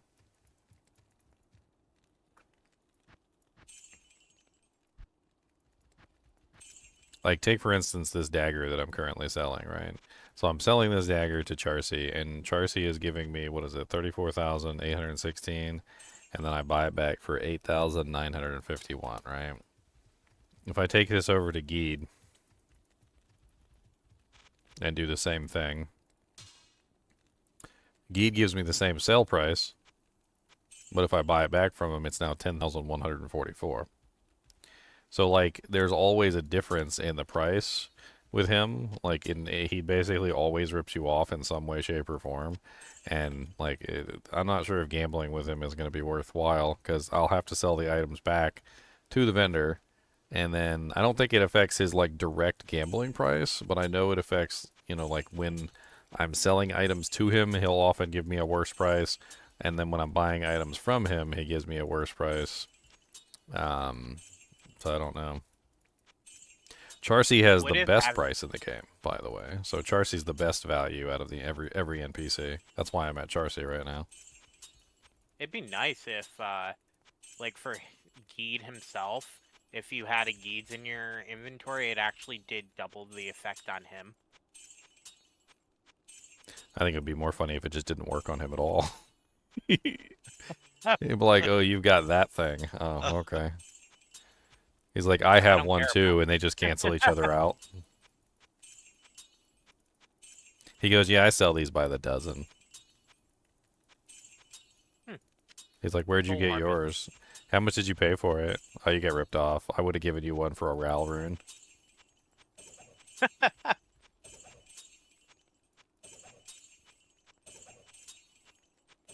I mean, if you think about it, it's in his best interest to, like, sell them and proliferate them out. Because what it does is, like, say if it didn't work on him, as an example, but it worked on everybody else, then you would be richer as a result and have more money to spend at his shop. Theoretically. But we wouldn't go to his shop.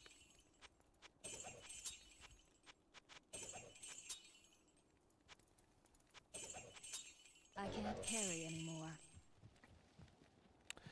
Alright, so 1 stash tab, 2 stash tabs, 3 stash tabs. Working on the 3rd stash tab right now, guys.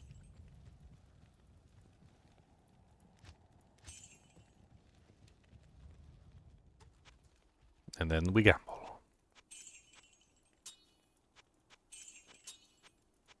Sometimes I like to just fill up all my other characters too. Start like a battery, start filling up everything.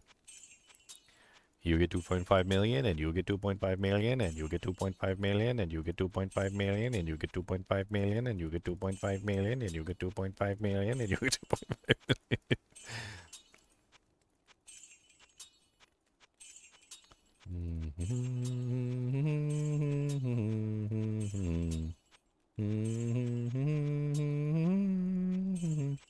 You look, there's actually a little bit more room for me to grow too, like, because I'm not quite at 35k for this dagger yet. So it goes up by, I think one more level would cap me out, and it would finally be at 35,000. And then of course the Geeds is only a 14%, so I got 1 more percent there that I could grow. So like I could probably squeeze this up to almost like 27k, like getting close to the 27k profit margin.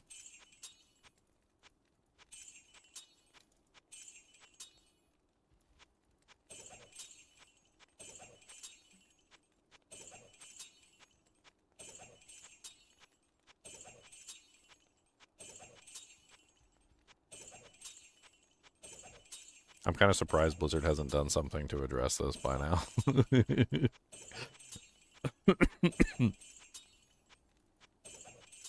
Maybe they're just like, too much effort. Too much work.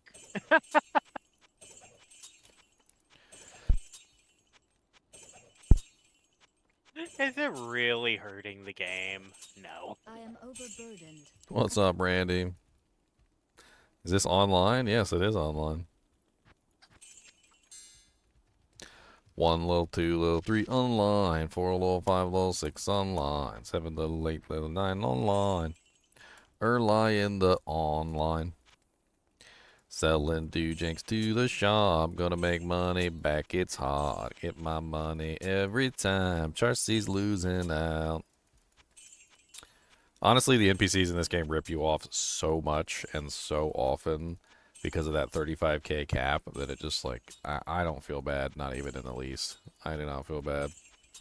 You know how many times I've sold like freaking Akara a scepter and she's like, all right, 35,000 gold. And then I go back in there and look and she's got the scepter up for like 3.5 700,000. million gold. And I'm like, 3.5 million? You gave me 35k for it. And she's like, losers, weepers, Akara keepers. And then she's just like, just teasing me with it because she never gives me anything over 35k. The 35k cap in this game is so BS, especially when there's items that are literally worth millions. Like, straight up millions. I mean, granted, Really they're is. not going to give you 3.5 million for the item, but how much would the item sell for if the cap was gone? That's the question. I can't carry anymore. It doesn't have to be like 3.1 million. Give me a decent amount, not just a piddly 35k. Well, the thing is that like when it's worth 3.5 million, 35k wasn't even like a percentage point of what that like of that value. Like I don't even know what that is at that point. Like if you say that of 1 million, you know, like 100,000 is 1%, right? So like 1% of a million or 10% of a million. At 35k isn't even, it's what is that, like 3.5%? But then you talk about like 3.1, you have an item that's like 3.5 million gold and they're giving you 35k for it. Like they're giving you like less than a percent of what it's worth. And we think Geed's ripping us off. Everybody's ripping us off. The whole country's ripping us off. The car's over there giggling with her gold bags.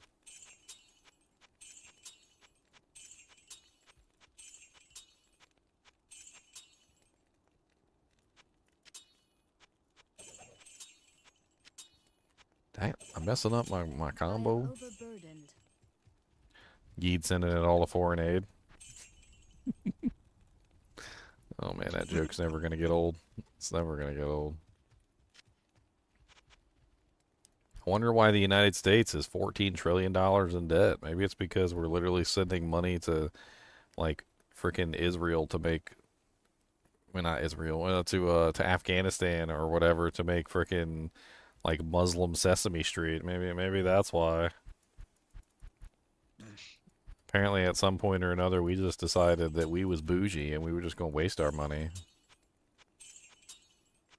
I mean, what's the difference between sending millions of dollars to another country for like a trans opera, or just like wasting it on like a gold-plated Cadillac or something? Like, what's the difference at that point? We basically were just spending all of our money on anything and everything that we could possibly spend it on.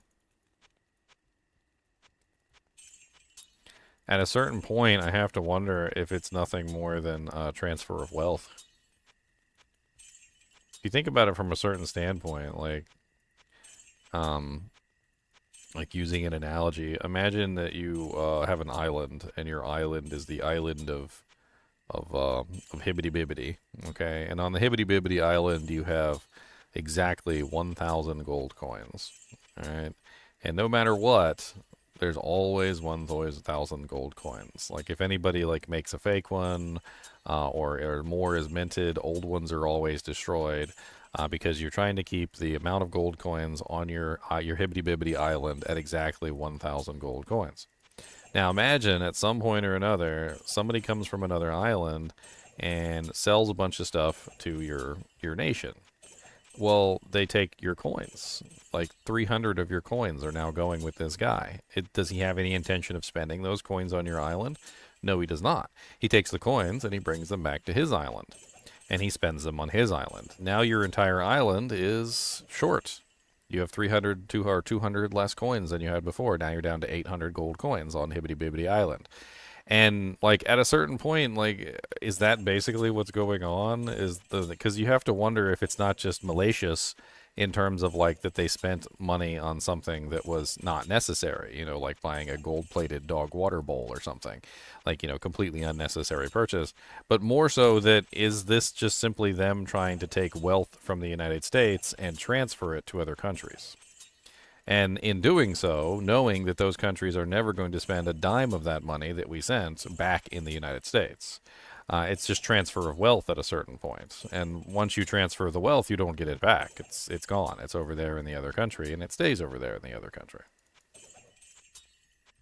I mean, that's kind of like the entire purpose of a lot of things that have been going on recently, trying to like keep the money actually in the United States, as opposed to sending the money to other countries.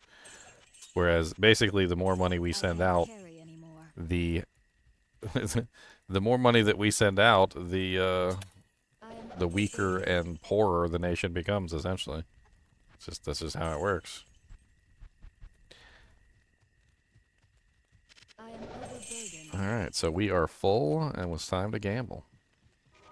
Do we gamble at Geed? I mean, it's convenient. We can walk back over to Charcy. I don't want to. I don't want to gamble at Geed. Geed is a bad face, but I guess maybe we gamble at Geed. It didn't seem to be affecting the prices to sell to him, only so much the prices buying from him. So as long as we're not buying the item back from him, I think we're okay. Let's start with circlets today. We're going to jamble circlets. We're going to jamble with Geed. Ooh, cornets. Alright, 1 to Druid with a bunch of crap. +3 to Elemental Druid. Could be nice to hang on to, just cause. Doesn't have anything else good on it, though. +3 Shape-Shifting. I don't really think that one's worth hanging on to, either. That one's poopy, poopy, poopy. Honestly, these are all poopy.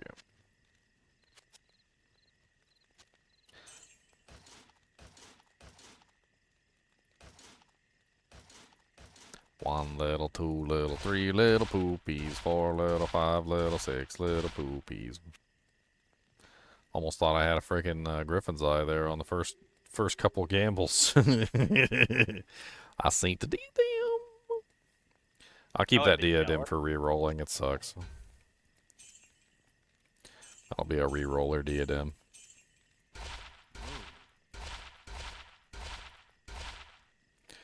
Oh, 21 Cows is right life, now. all res 27. Cows is TZ'd. Yeah, I just switched. Well, too damn bad. I'm gambling.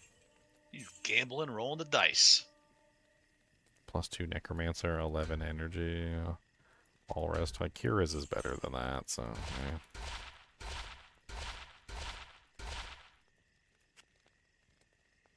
+3 traps.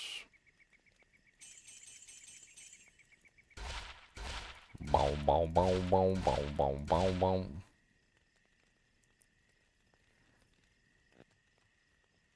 +3 combat skills, paladin only. Rose branded circlet of attract. Oh, I hate these stupid, like, forearm things.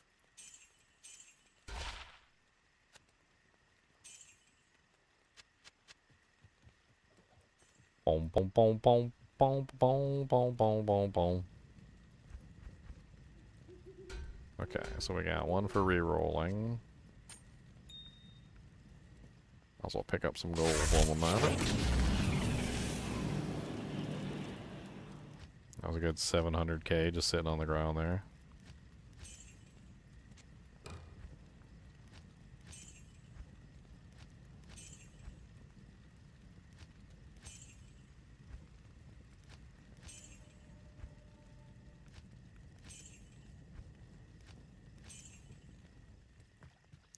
What's the bow rune word? It's edge. It's the one that has the 15% vendor price reduction liberation.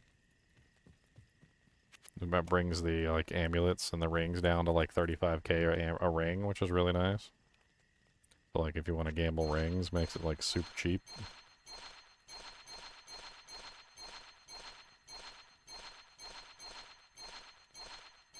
Oh, the Stygian doll. Oh boy. God bless the Durance of hate. Doom ba boom ba boom ba boom boom ba. The Stygian doll got you. Mm-hmm. He eated your He face. said he did. I was He's lucky. like, I didn't "Hey." have. I didn't have Uncle Bud. them during my endurance run that I just did a couple minutes ago. Stygian doll said, "Hey, I got something in your pocket." Boom, you die. Is there something in your pocket, or are you just happy to see me?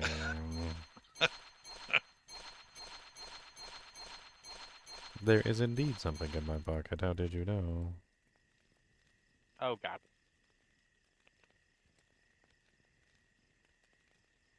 Ugh, crypt poison from the stupid wave 2 of Veil.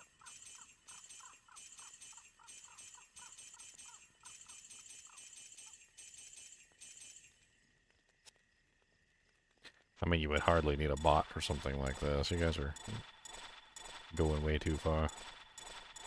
You can literally do this with a frickin' like a macro on your keyboard. I wouldn't even classify that as a bot. That's just a repetitive action.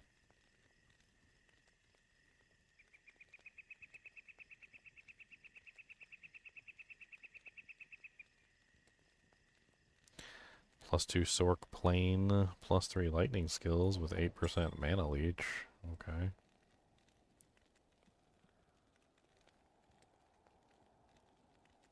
Just a plain +2 Sork. I think we're kind of past the plain +2s.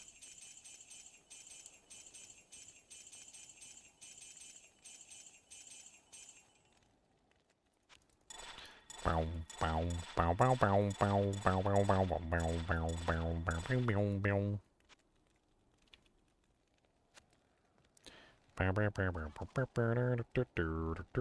+2 Necromancer. +2 Necro with some resistances. A resistance.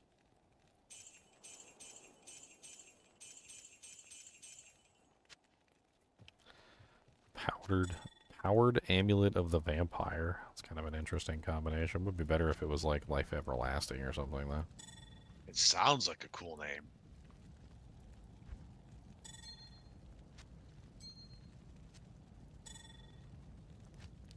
Sucking up my gold, sucking up my gold, whoa, whoa, whoa, whoa. Sucking up my gold, whoa, whoa, whoa, whoa, sucking up the gold, whoa, whoa, whoa, whoa.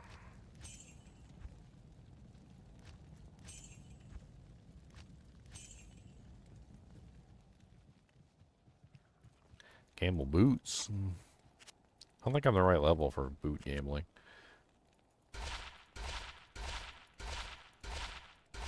I'm just gonna be all over the place. And Bale just gave me a Menald ring.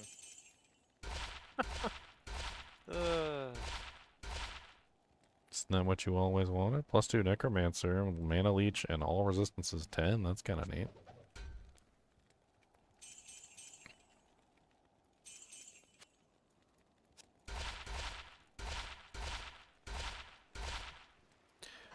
+3 Cold Skills, 5% Mana Leech.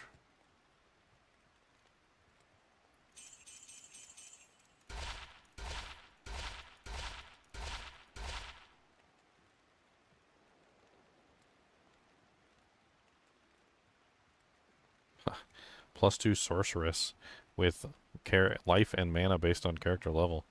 Archangel's Coronet of the Elephant. 45 life at my level and 22 mana at my level. It's kind of interesting. That seems very low.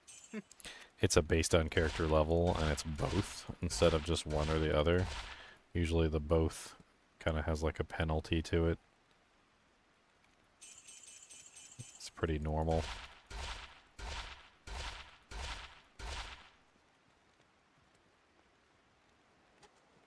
+3 combat skills barbarian with 20% faster run walk. It's kind of neat. That's definitely a neato one. I think you can get that pretty easily on like a, well, you can't get +3, but combat skills isn't really what barbarians usually want anyway.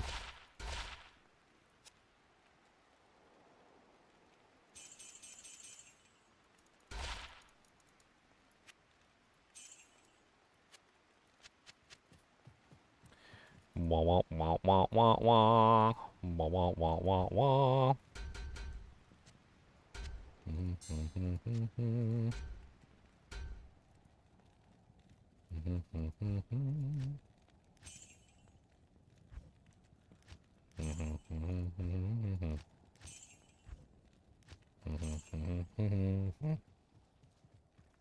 Gonna gamble off my gold. Doo doo doo doo doo.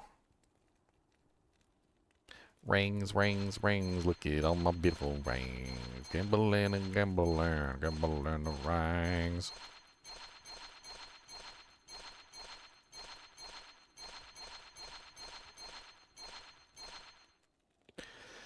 Ba ba ba ba da da da da da da da da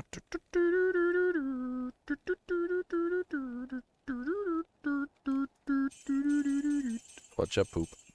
It's a bunch of ugly poop. Look at all this dirty poop. Poopy, poopy, poopy, poop. Ambulance.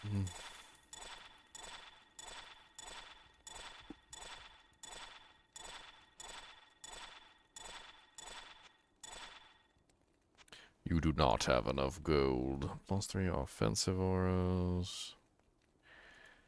+1 Umazon with a bunch of crap stats.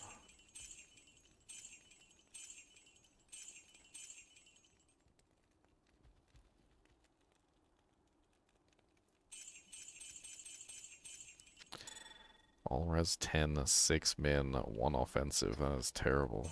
That is awful. Chromatic amulet of the butthole. One is the chromatic butthole of the chromatic butt. Number 1. Alright, we're out of money now. Alright, I don't trust these games as far as I can throw them, because I don't want to lose my stiletto, so we're going to make Jambalin 2. Jambalin, jambalin, bop, bop, jambalin, bambalin, bop, bop, jambalin, bambalin, bop, bop, jambalin, bambalin, bop, bop, bop, bop, bop, bop, bop. Gambalin, jambalin, boop, boop, jambalin, bambalin, boop, boop. Back to the grind, boys.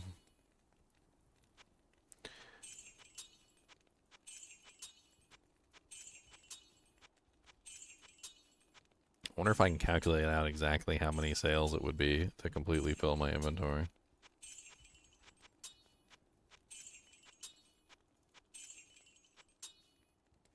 Can I farm the gold with my hands in the air like I just don't care?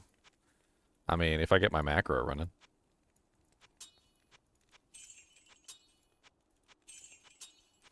I'm not using a macro right now.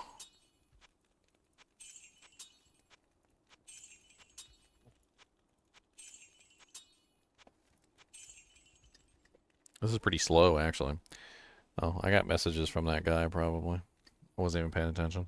I'm over here just jambling.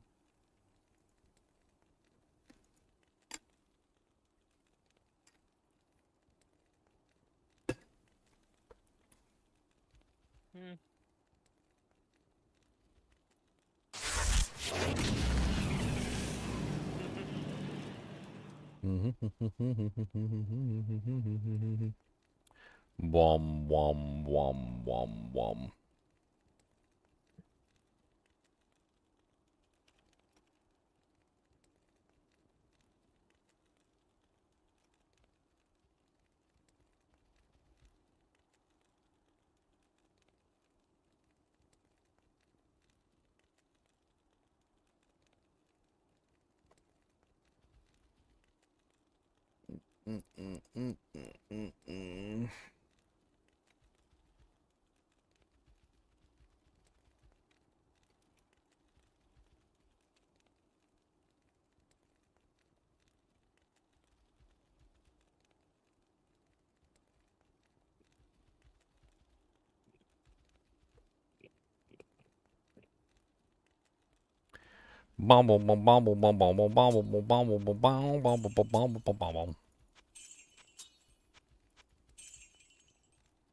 Fool's broadsword.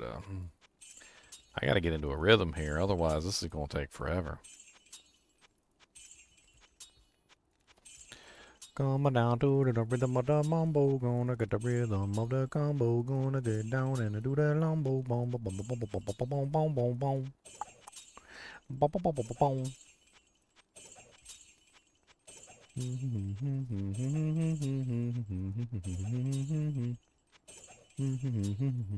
I just need like a second account running, just making gold, so I could just gamble constantly, not have to worry about it.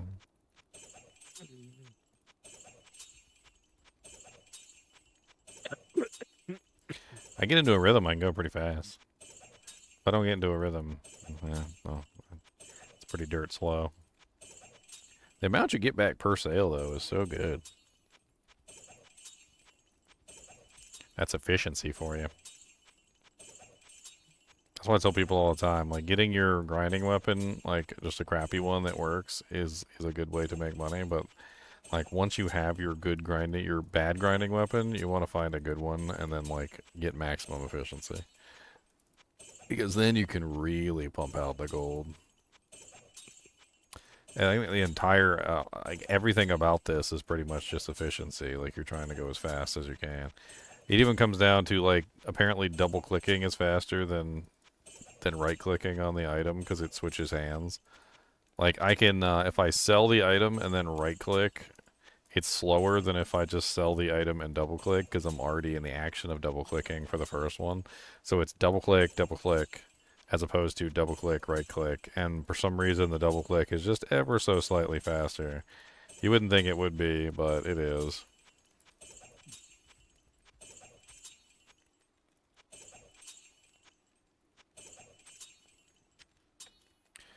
Look at all the gold. Gold, gold, gold, goldy, gold, gold, goldy, goldy, gold, gold, gold, goldy, gold, gold. I love the sound when it's like it's full and it tries to pick up all the stuff on the ground, but it can't.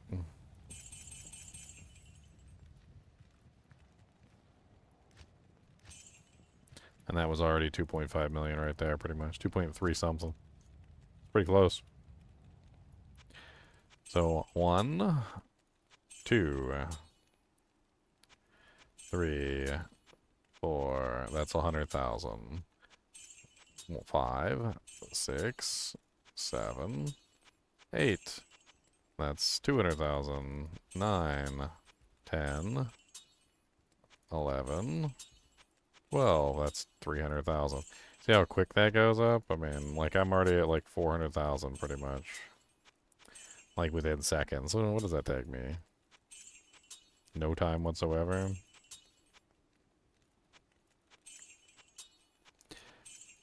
I really need a good +3 bow amulet. I need a good +3 bow circlet. So I think that's going to be like our goal. We're going to keep gambling those. We might do some gloves eventually too.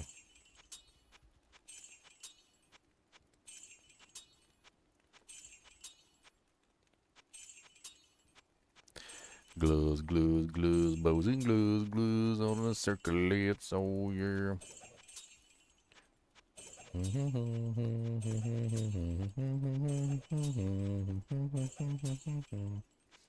Bow, bow, bow, bow, bow, bow. This is so great to watch, isn't it? It's amazing. I know you guys are jealous. Yeah, they're super jealous.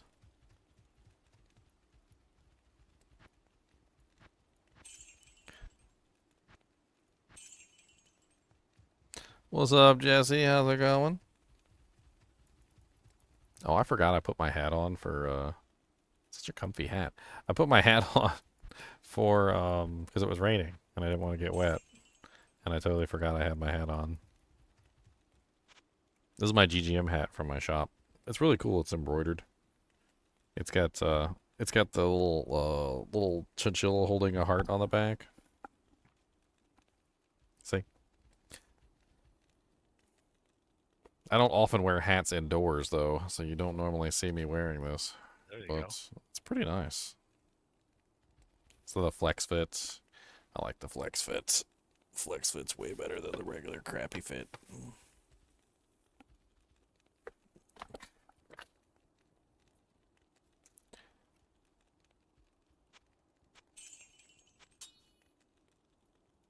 Alright. Back into the rhythm, get your butt on.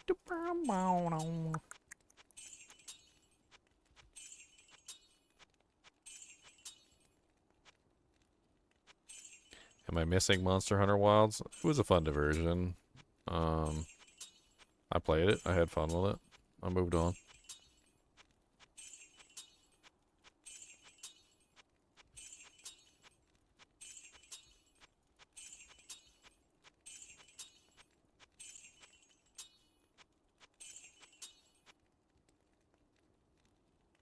What is the trick you're doing and can you explain it? I'm new here. What's up, Only Life? Yeah, so basically how this trick works is you're looking for an item that has the grinding modifier on it. The grinding modifier is a specific modifier in the game that scales based on your character level. The higher your character level, the more gold that the item is worth, but only when it's in your hand. If it's not in your hand, it doesn't look like it goes up, but if you're actually wearing the item, it does actually go up. That's how the trick functions. So, if you look at the item right now, you see the item has a value of 34,816, but that's only when it's in my hand. If you put the item in your inventory, it only sells for 6,165, which is not going to make you a profit. If you put it in your hand and you sell it from your hand, you can make more money. The problem is you can't sell the item from your hand. Like, no matter how you try, you can't do that. However, if you go into the old interface, you have to make sure you clear out a space first. If you go into the old interface and you use the sell button, specifically the sell button right down here, you can sell the item from your hand for the price that it's worth when it actually gets the maximum damage increase based on your character's level. And then when you buy it back, you're buying it back for basically the normal price, which is far lower than the price with the thing because it's no longer in your hand. So when it goes into the shop, it loses the bonus that made it valuable, and so it basically just drops back to its original value, and that's how the entire glitch works. Exceptional items are way higher value than anything else. In the profit to sale ratio, this one's approaching 26,000 gold like per sale, which makes it a very, very profitable item. As you can see, every single time I try and sell, 25,865 gold drops on the ground, because that's the difference between the sell price and the buyback price, which essentially gives you a profit. So instead of selling an item and losing money, you're actually making a profit. Does this work online? I'm online right now. This is an online character. This is Ladder.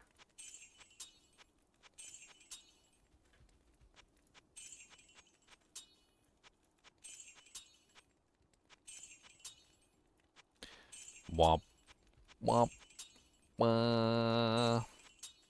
Womp womp womp womp womp womp womp womp womp womp womp. You're gonna have to find yourself a grinding weapon first, Only One Life. That's step number one. I'm in hell, of course, because that would give me the best profit ratio.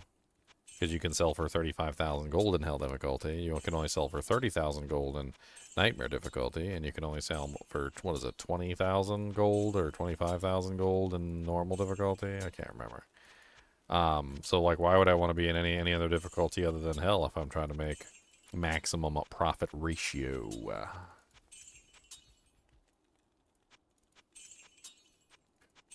Charcy is also the best one to sell the item to because she gives you the most profit. I am overburdened. Yep, don't sell your grinding weapon before you clear space. Make sure you clear space, otherwise the grinding weapon goes adi bye bye. It goes the bye bye. It does not come back. It goes the bye bye. It goes straight out. It goes the bye bye. Let me give you an example. Alright, so let's say you go up to Charcy and you sell Charcy an item and she doesn't have enough space for that item. And each individual tab is different, by the way. So this one is usually reserved for ranged weapons and spears. This one is usually reserved for like javelins and things like that. This one is reserved for melee weapons. If you sell an item and there's not enough space for the item go poof. It's gone, right? So you have to make sure you clear a space for the item before you sell it, otherwise you won't be able to buy it back.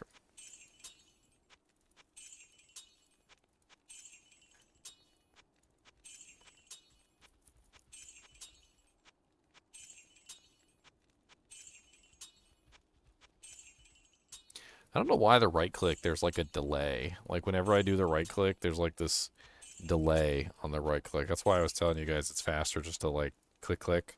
So you just click, click, click, click. There's a delay on the right click and it makes it slower than clicking. I don't know why the delay exists.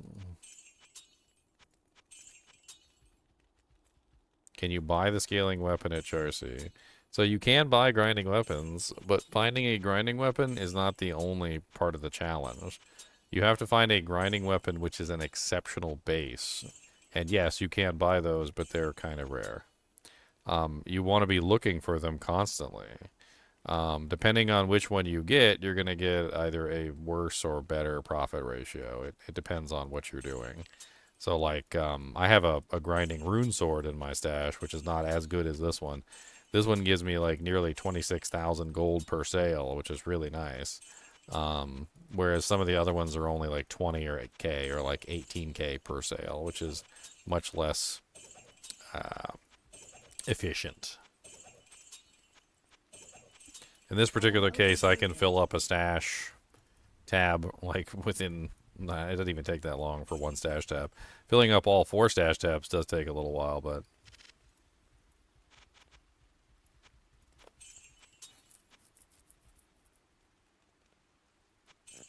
The grinding ancient sword, I find, has a higher buyback price and is less efficient because it hits the 35k cap quicker. 35k is the cap, but the other part of the equation is how much you're buying it back for, and that makes it even more valuable. This one will hit 35,000 as I level up, so as I get higher level, it will increase in profit ratio even more, which I think the grinding stiletto is the best choice.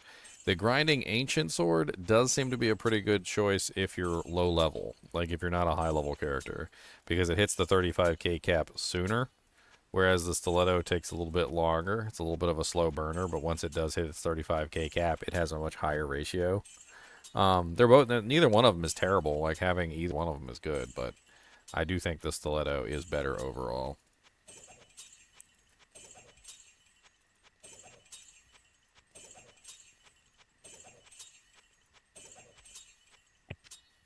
I am overburdened.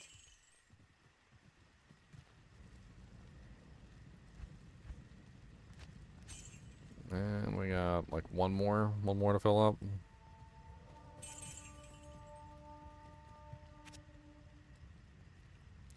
One more stash tab, and then we fill up our inventory too while we're at it. Get as many optimal dojinks as we can.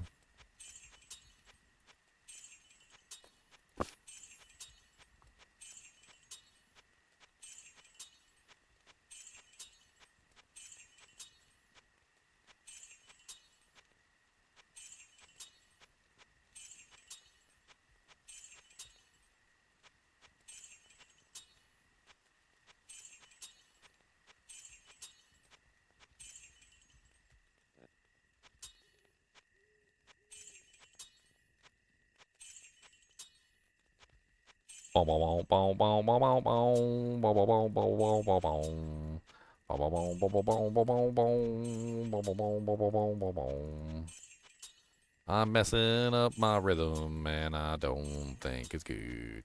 I'm messing up my rhythm, and I need more gold for you. I am overburdened.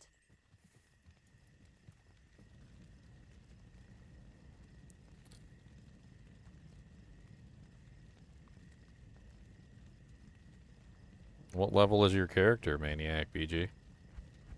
I do believe you need to be like at least level 64 to start seeing the grinding weapons in the shop. But that doesn't mean you couldn't potentially find one sooner. I've got a couple grinding weapons in here. Like I've got the grinding rune sword, which gives a halfway decent profit ratio. I've got the full stiletto, which is not as good as the grinding stiletto, but it does work. I've got a couple others on my other characters. I've been handing them out to people as I find them. Like, I pretty much just always check the shop. I mean, it's not really that big of a deal. Like, once you're a certain level, you just check the shop for weapons, and you look in here to see if you find anything.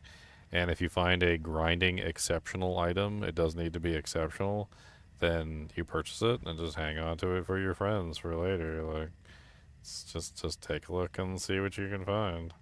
If you don't find it, you can always just leave town and come back, and then you can do it that way. So you can just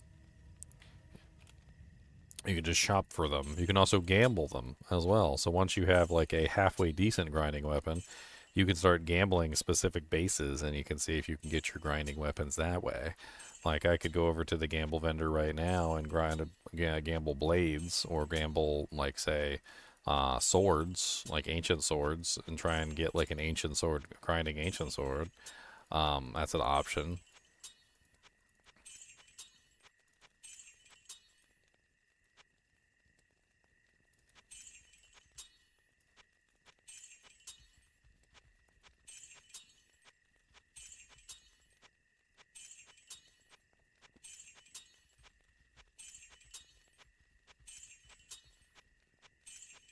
I mean, let's see if we can get a grinding ancient sword. That'd be kind of fun.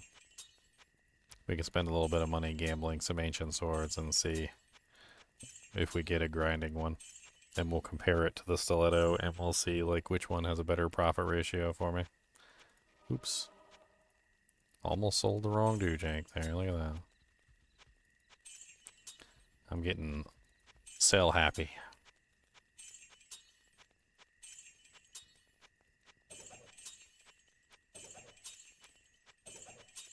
I am overburdened.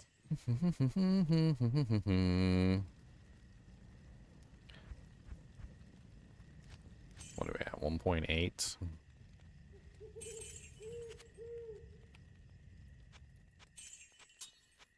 So close to being finished. And then I can do gamble. For gamble is real good and must do gamble.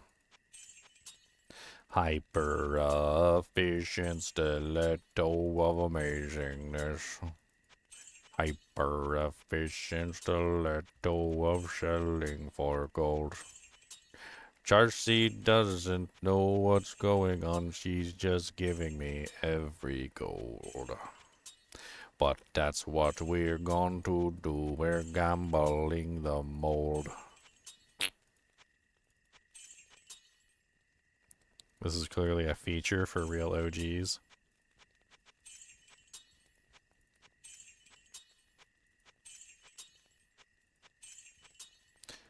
Boo-boo, boo-boo, boo-boo, boo-boo, boo-boo, boo-boo, boo-boo, boo-boo, boo-boo, boo-boo, boo-boo, boo-boo, boo-boo, boo-boo.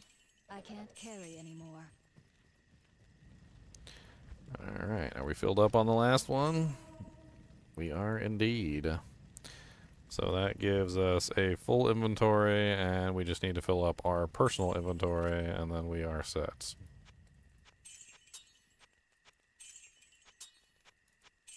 For gambling round 2. Gambling, bambling, come on down, we're gambling. Don't know what to tell you, see. Going to gamble in the rig, gambling and gambling. Going to do some gambling.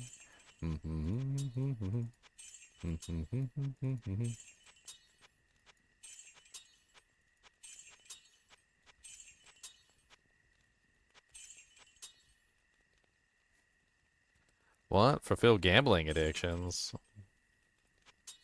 I mean, I do have gambling addictions.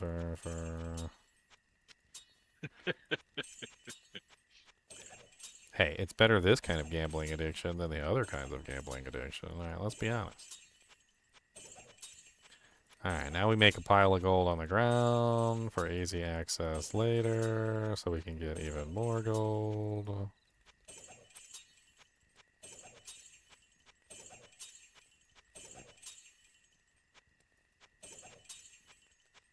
It's too bad I can't bind the sell button to something, then it would make it even faster. Then I wouldn't have to bring the mouse all the way down there. I could just go like button press sell, button press sell.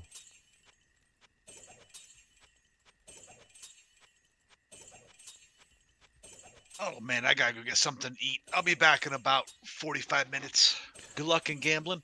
May the loots be epic. Stuff your face. I appreciate it. Thank you. Appreciate the positive reinforcement. I'm a stuff in the face. Stuff in the see face. I am overburdened. You gonna stuff in the face? You stuff in the face? I stuff in the face. We stuff in the face. Jambling with Jeed. That's right, jambling with Jeed. Alright, let's see if we can get a grinding ancient sword real quick. Boop, boop, boop, boop, boop. Okay.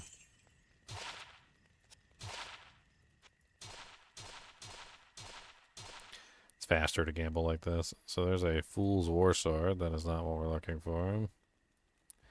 It needs to be a grinding ancient sword. That's the magic. With no other mods, too. Any other mods kind of ruins it.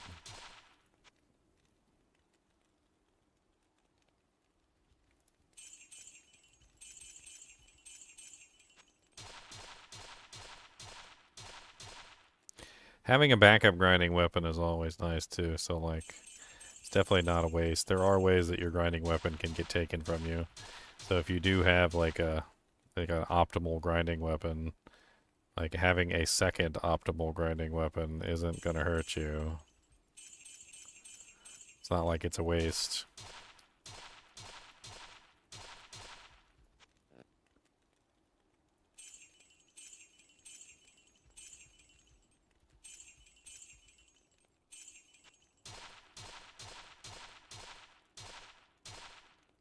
It's funny that the mod is literally called grinding, and it's legitimately grinding to use it. Like I was grinding away to get the infinite gold.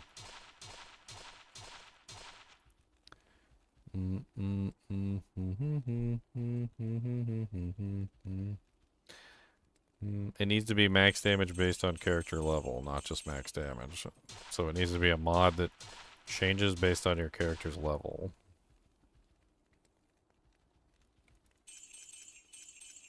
Attack rating doesn't work, by the way. Max damage is the only one that seems to work.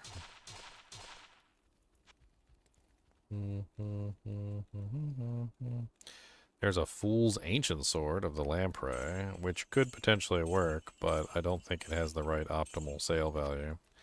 This is one of those items that, unfortunately, it's like, yeah, it works, but it's not good enough. It's not the best. Also, having the extra 8% life leech on there kind of ruins it. I just realized that I don't even have the strength requirement to wear the sword, so I'm going to move on to gamble something else.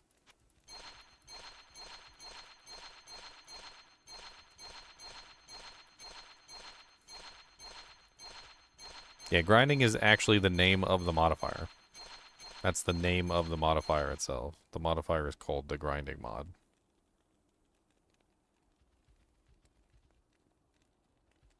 Thus the joke about it being a grind. Grinding the grinding mod.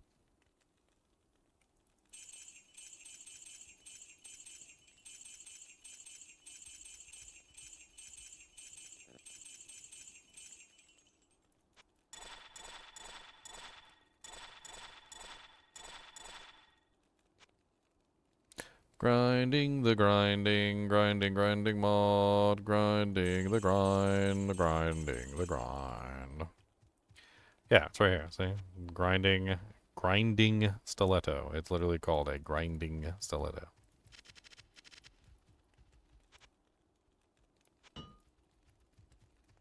The grinding.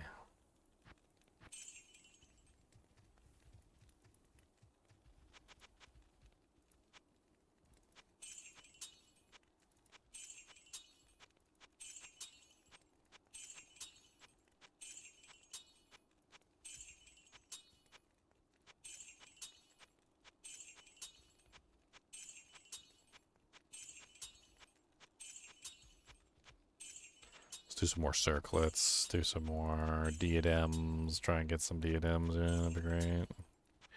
Some diadamios. I need to focus on diadems and amulets. That's what I need to focus on.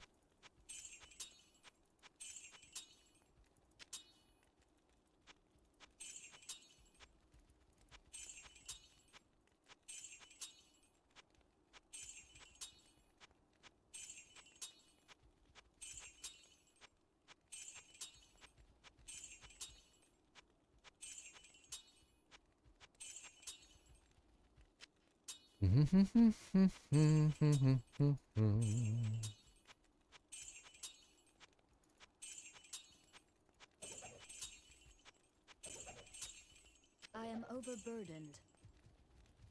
Is the grinding stiletto worth an ist? You know what? I don't know the answer to that question. I'm not sure. Is it worth an ist?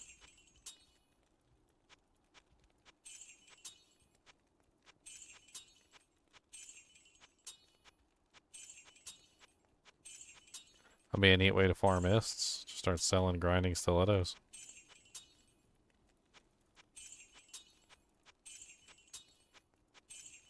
Become the ist champion. The champion of ists.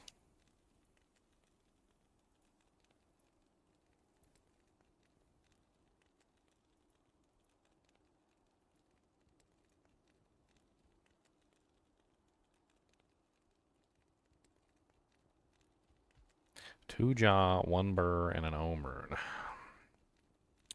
Hmm.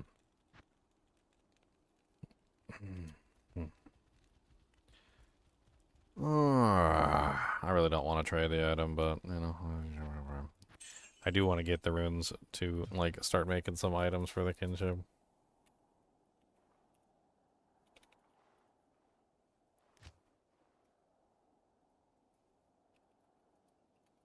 Moo. Moo.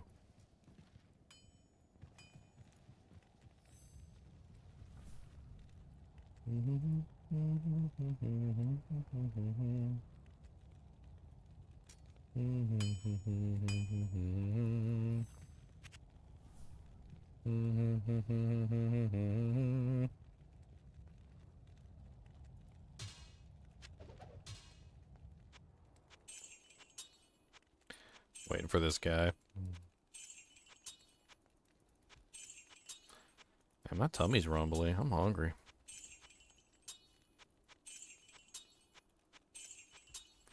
My tummy. My tummy.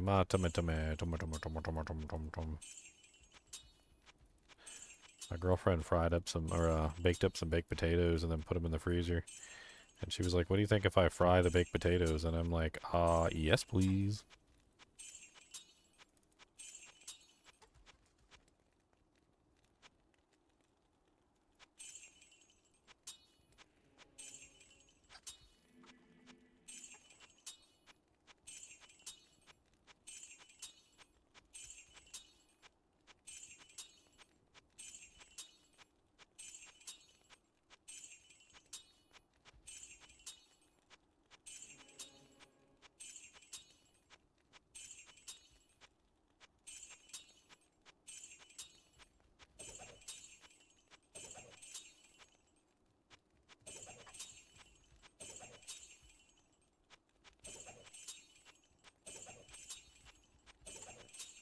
I am overburdened.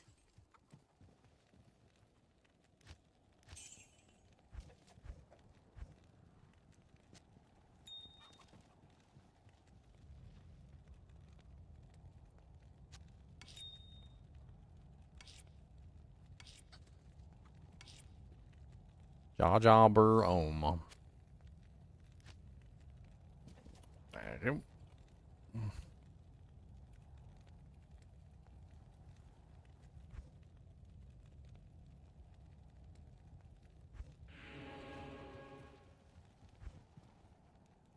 Bom, bom, bom. Womp, womp, womp. Jobber. Oh, I'm about to make some stuff and raffle it off for the kinship.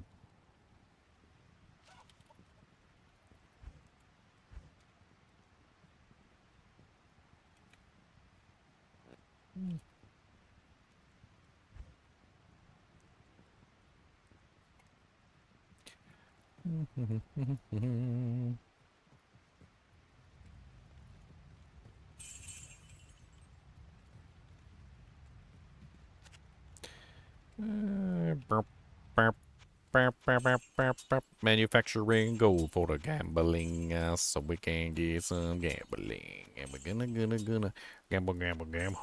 And that is what we do, is a gamble, gamble, gamble.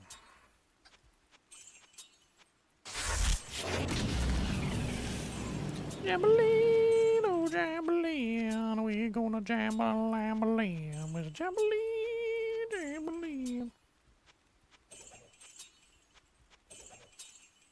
I am overburdened.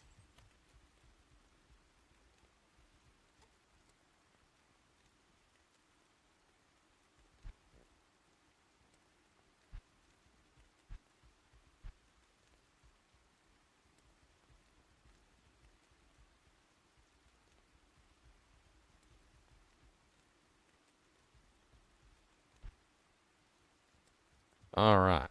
Now we're all capped out on Doojanks again. Let's go back and gamble some more coronets.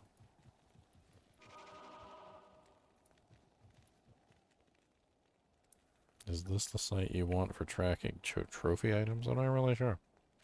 I'm not sure what you're asking. I don't know what you're asking. What I do know is Gimli, Gimli, Gimli, Gimli, Gimli, Gimli, Gimli, Gimli, Gimli, Gimli, Gimli, Gimli, Gimli.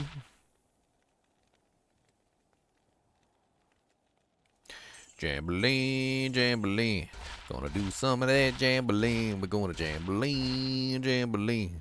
Maybe we got something good with jambalene. Gonna keep on jambalene. Don't care what you say to me. Jambalene, jambalene. Gong bang, gong bambaline. +1 sorceress, 106 attack rating, 17 energy, 39 life, lightning resist 18. It's level 60 though for a +1. That seems like really high for a +1.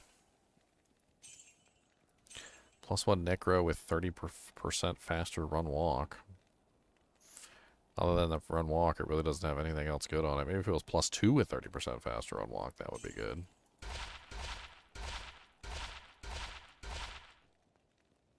+3 fire skills could be useful for somebody.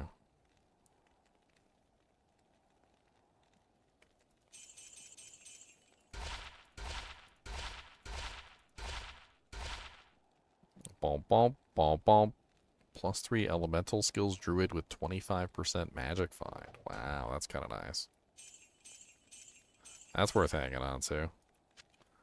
Give one of them windy boy druids some magic find helmet.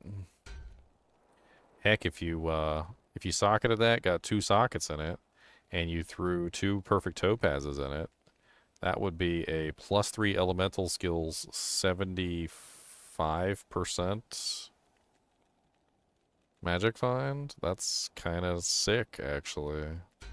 That's pretty sick. I think I had a +3 elemental in here that was like not even as good. I'm gonna chuck that one in the bin. Yeah. That's going in the bin. Bin with the min.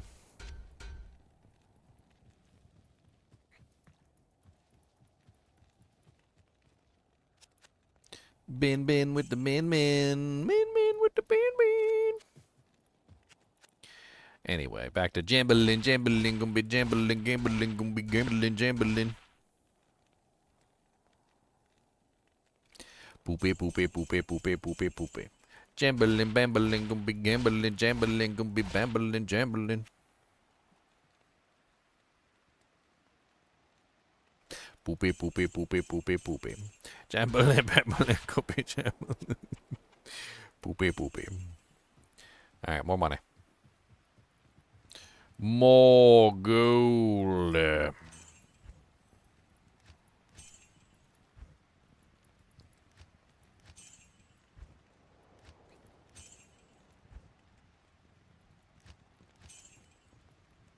We need all the gold. What do we do with these runes? Do I break them down? Should I go ahead and post them up to break them down to lower runes, or...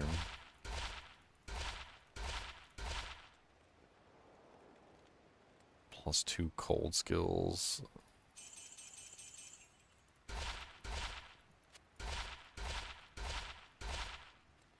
Dude, they're so expensive. +2 Amazon with 20% faster cast rate. Valkyrie's Coronet of the Magus. Okay.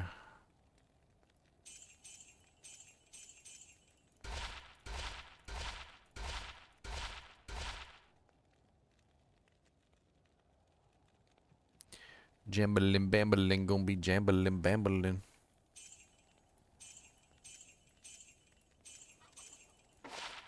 Oops. Accidentally bought a war fork of Alcridity. +2 Amazon, 32 life, 19 mana, all resistances 12, magic damage reduced by 2. That's worth hanging on to.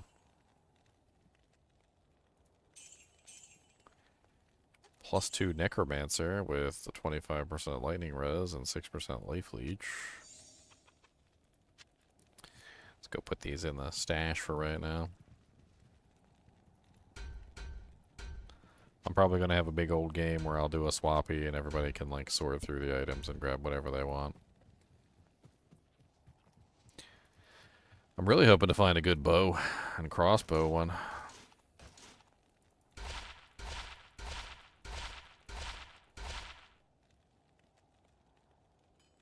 +1 assassin, 29 strength. +3 combat skills, barbarian, 20% faster cast.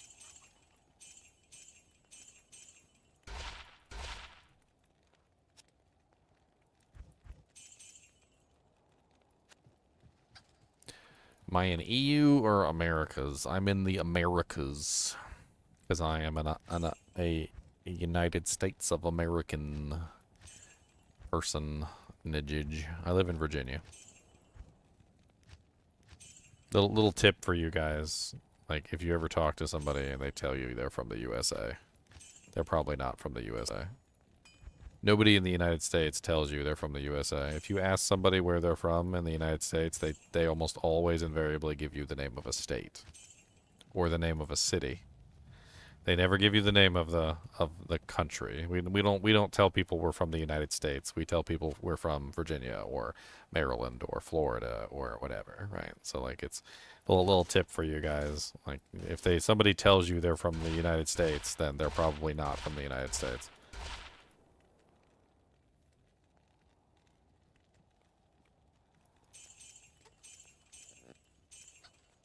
I can't think of any time I've ever asked somebody where they were from, where they replied with me, "Oh, I'm from the United States." No, we don't do that. We're yeah, that's stupid. Ooh, a +2 Druid teleport circlet. That's nice. And a +1 Sorky with all res. That's not terrible either.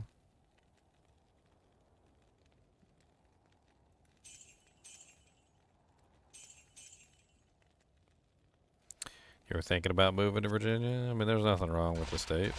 It's okay.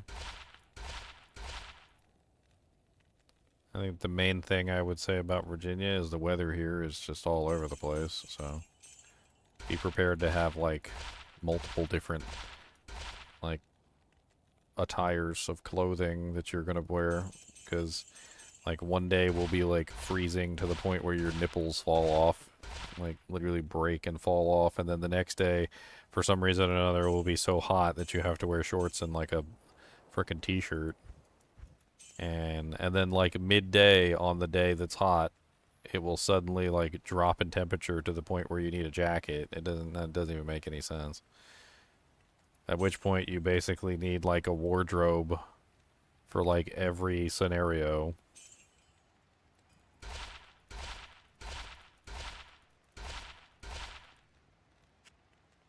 Ever been to the UK before? Oh, wow, look at that. +2 druid skills, 16 to 45 fire damage, 7% life leech, 30 life, 20 all res. Magic damage reduced by 3. Wow. Oh, a +3 fire skills with 15% magic fund too. That's a really nice druid circlet.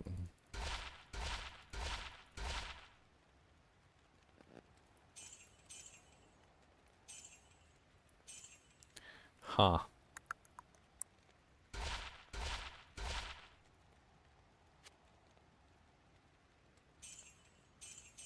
I don't know. The weather changes in Virginia are legendary, and we literally have no control over the weather. The weather change there's a going saying here that says, "Oh, you don't like the weather? We'll just wait 10 minutes." And they're not wrong. Like they're not wrong. You wait 10 minutes, and literally the weather changes.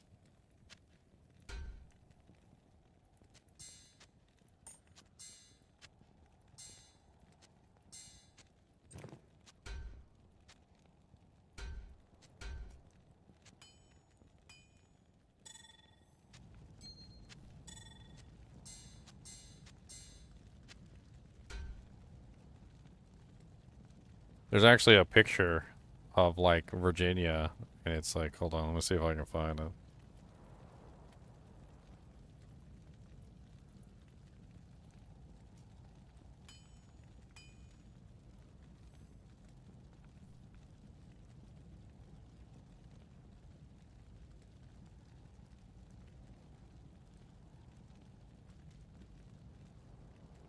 Mm-hmm. Mm-hmm.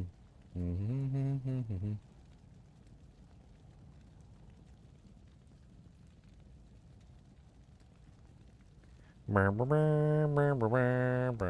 Come on. Mm-hmm. Can't find what I'm looking for. Can never find what I'm looking for. Do do do do do do do do.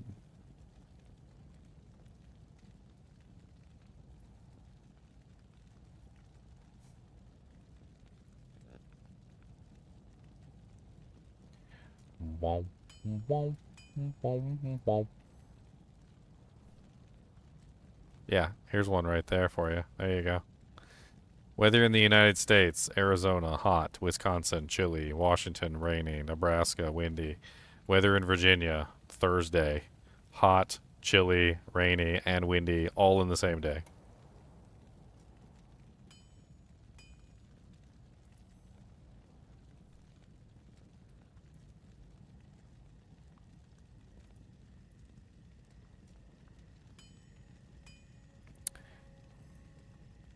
All in the same day.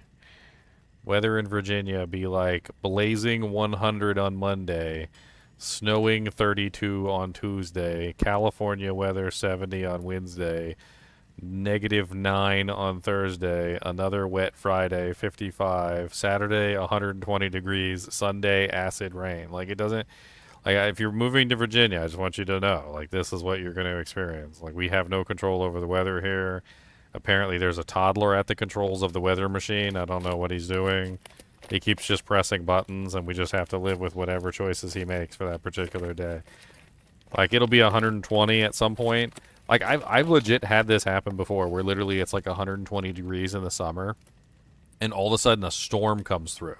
Just out of nowhere. It's like a bright, sunshiny day, not a cloud in the sky, and a storm just comes out of nowhere. And this storm literally just like pushes all the hot air out of the frickin' zone. And all of a sudden it goes from 120 degrees in the shade to like 50 degrees as the storm blows through. And you're just like, what the hell just happened? I don't even understand.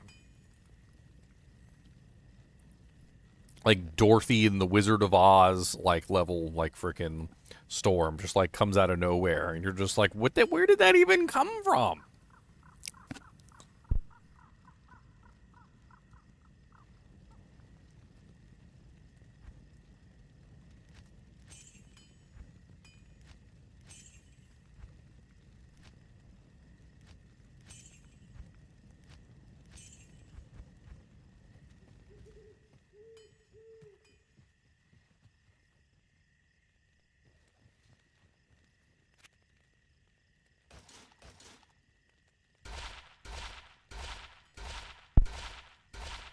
Man, that cookie's good.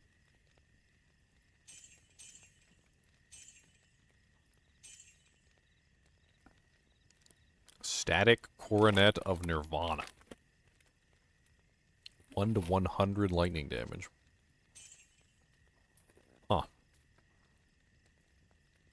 Tiara of Absorption.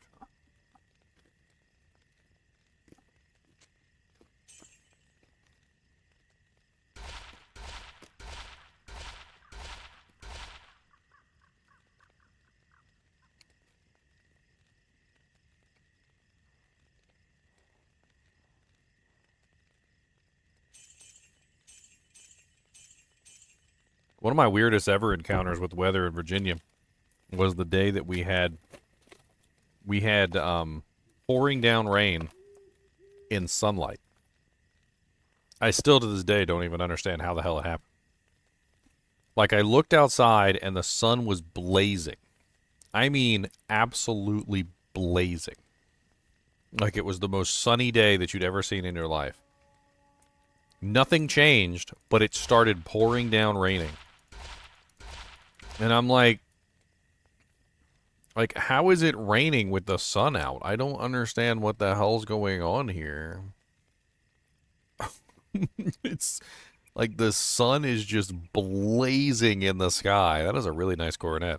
Main circlet. +2 pally, 114 AR, 7% life leech, 15 strength, 34 life, and 21 mana. Wow. No resistances, but still really nice. Anyway, I'm just looking up at the sky. I'm like, where is the rain coming from? Where's the clouds that this rain is supposedly coming from? There wasn't a cloud in the sky. There was no clouds in the sky. It was sunshiny as all get out, and I'm looking up, and there's just no clouds, and it's just pouring down raining, and the sun is just blazing, and I'm like, what even is this?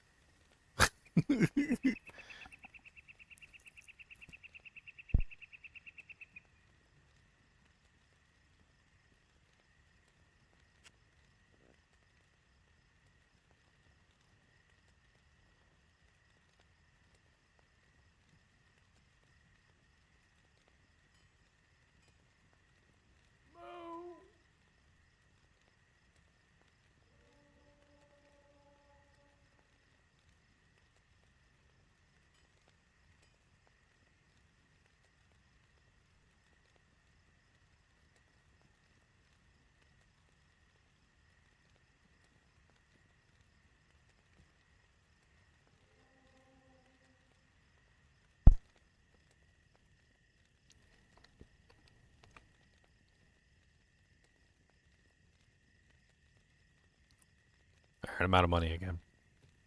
Dang it, guys. I need more money.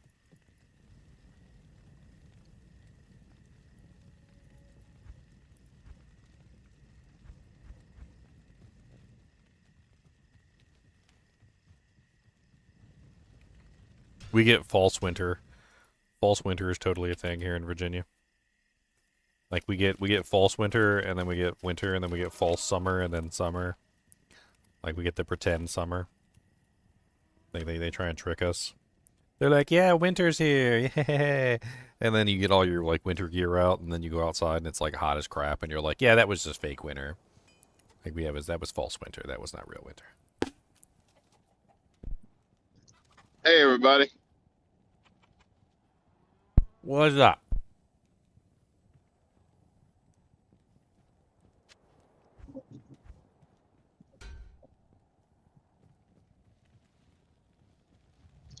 Just getting in from the gym.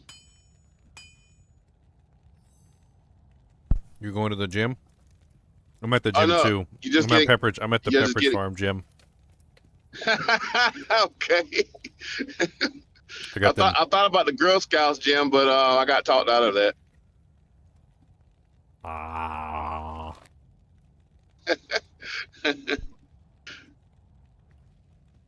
My coworker was telling me we were talking about cookies today, and he was like, the Girl Scout Samoas were his favorite, but he said he stopped buying them as soon as they show up in the store.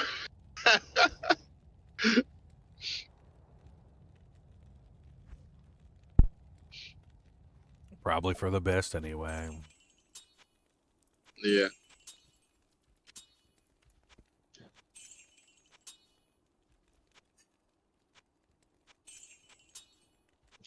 I don't know.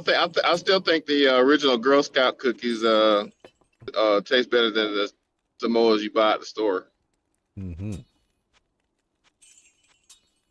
I don't know what it is. It's in the Girl Scout ones, but maybe it's fudgier or something. I don't know what it is, but it's something different about them. Yeah, they got that lead and mercury in there. Delicious. Okay. That's the secret ingredient, heavy metals? Okay. Yeah, heavy metals. They got the heavy metals in there. I tell you, man, those Girl Scouts are insidious. Now, there was actually a report a while back. They actually do have heavy metals in them. It was, it came out, somebody, like, took the Girl Scout cookies to one of them laboratories and turned out they had, like, a whole bunch of heavy metals in them. Holy crap.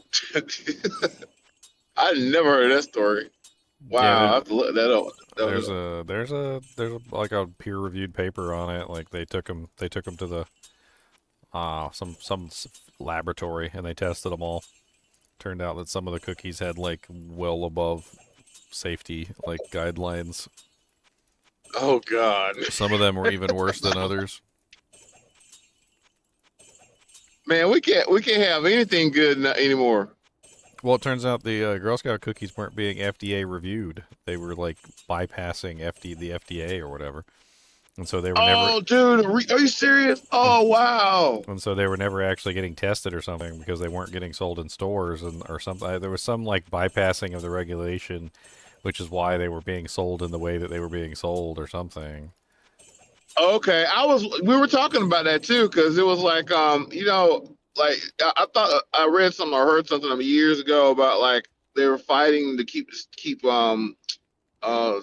stores from like making similar versions of their cookies, and it was in court for like years or something. But I'm not 100% on that one though. I mean, there's a... that would make sense. If I can find the article, I'll just link it.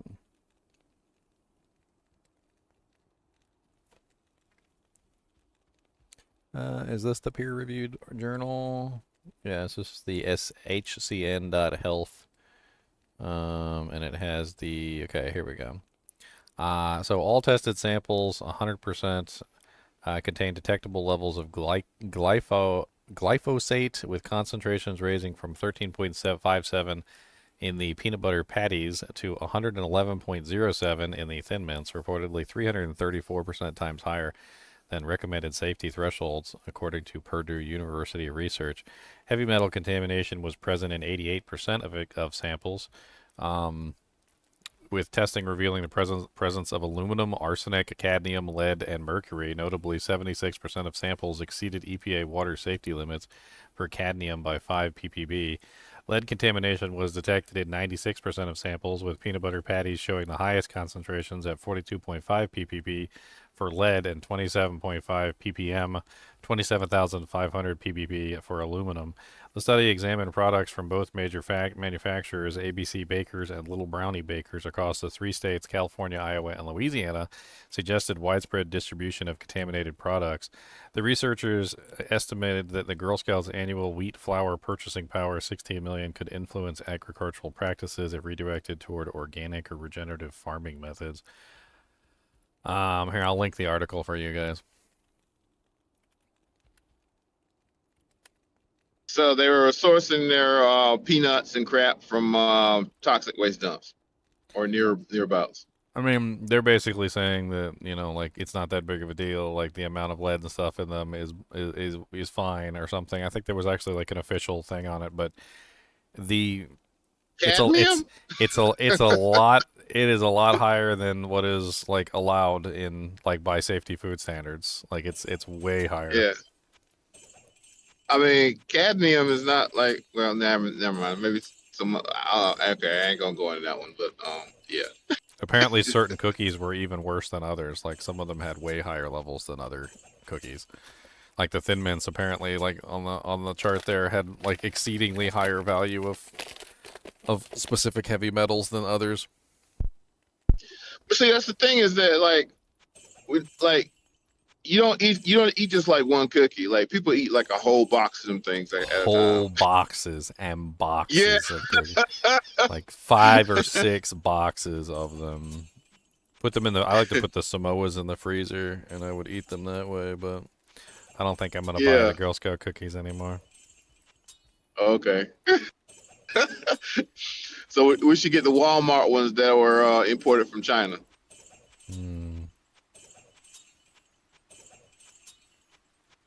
Make your own Girl Scout cookies.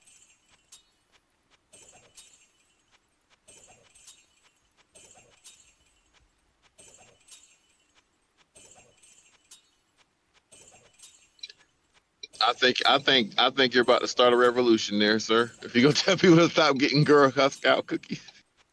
I mean, I ain't telling people nothing. I'm just telling people what's been discovered. They can make the choice on their own.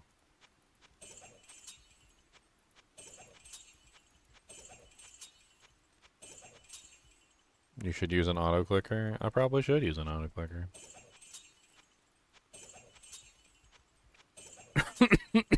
Save my wrist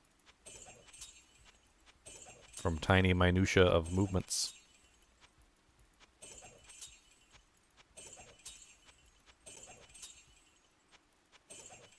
I am overburdened. Look at that nice solid square of gold on the ground.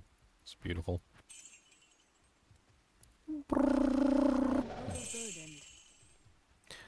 I did not find that auto clickers were faster, actually, Bob the Builder.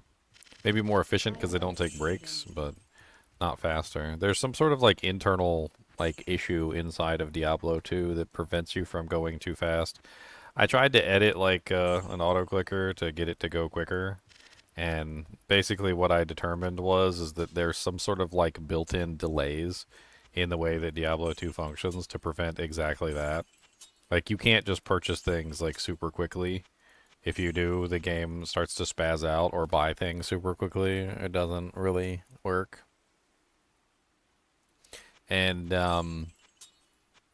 so like when I tried to manipulate an auto clicker to do this quicker than I was doing it, what I found is that if I went like as fast as I possibly could, that was literally the fastest that the auto clicker could go also. Like any faster than that and it would start to malfunction and the button presses wouldn't actually like register.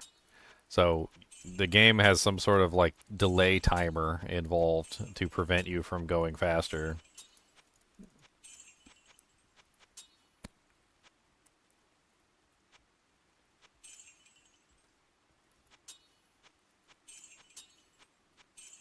I mean, agreeably, you could end up with an auto clicker that goes at the optimal speed and maintains that optimal speed, which would certainly be good. I had an auto clicker running for a while, but one of the main issues with running an auto clicker is that occasionally the vendor just resets on its own, and then you lose the item, which has happened to me quite a few times.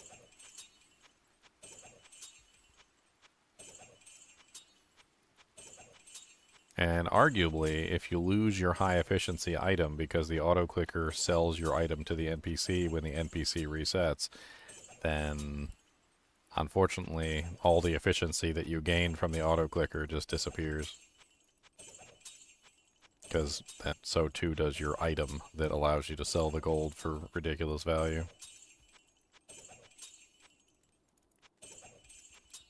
I am overburdened. Oh yeah, the Valkazon is really fun. Are you having fun with the Valkazon? Have you figured out how the Valkazon works? Summoning the Valkyrie to get optimal equipment and all that other stuff, Jonathan?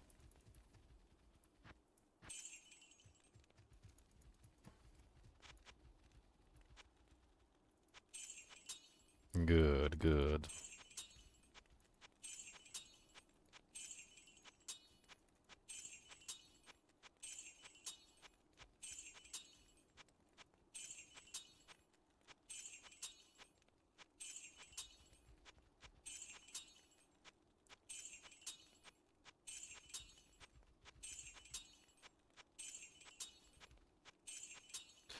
Doom doom doom doom doom doo doo doo doo doo doo doo.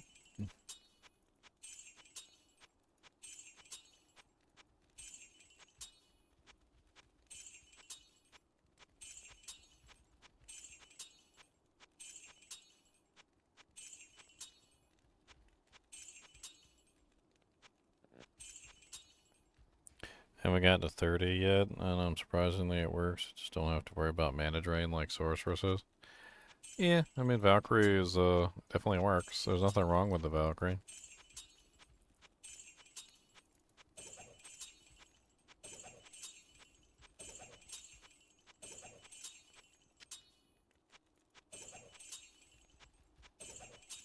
I am overburdened. Boom. Boom. Alright, so now we got 2 more stash tabs to fill. We can do a little bit more gambling.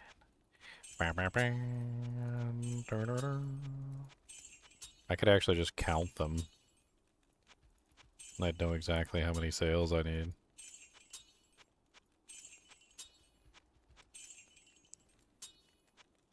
The delay on the right click is awful.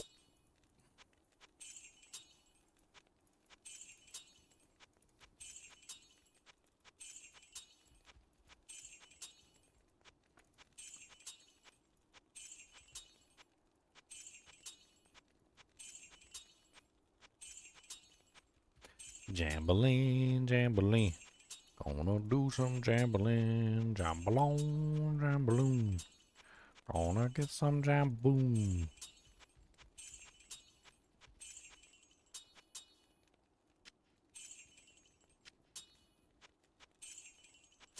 Oops.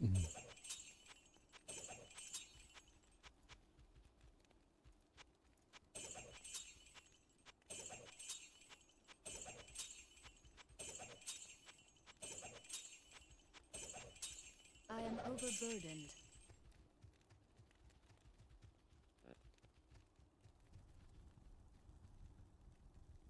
Just use magic arrow. Magic arrow works really good with no arrows. You can put 20 points into magic arrow and then you never have to worry about arrows again. Get yourself a nice bow so you can actually do physical damage.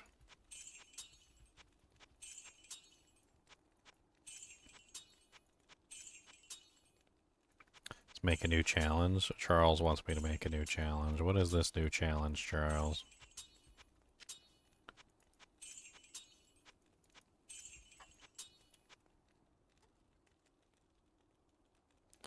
How many times I can sell the stiletto without making a mistake?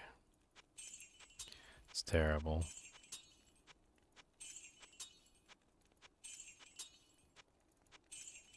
Only when I'm not distracted.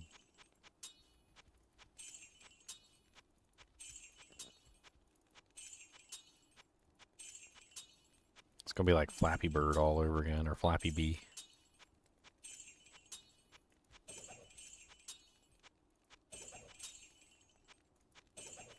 I am overburdened. Flappy Bee, a radioactive Flappy Bee.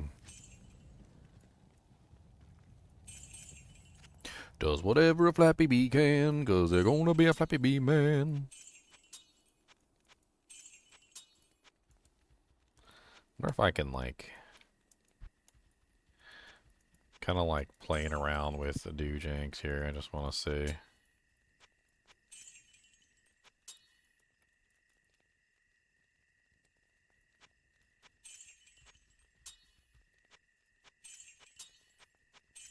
Nothing seems to work. I was trying to see if maybe I could, like, right click with the button or like control click, control right click. I mean,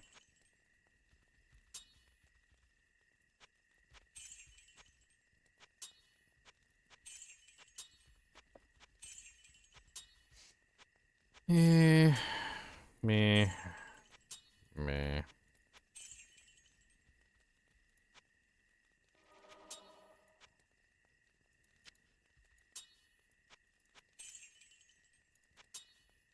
The profit ratio you can make by swapping to your edge bow goes up even higher.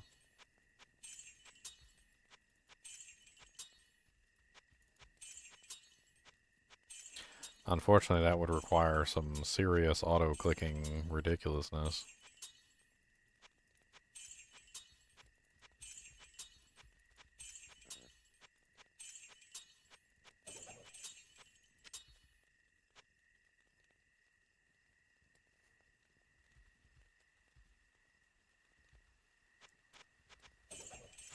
The edge rune word has no physical damage, so I tell people this all the time. I try and explain it to people. They still don't listen to me.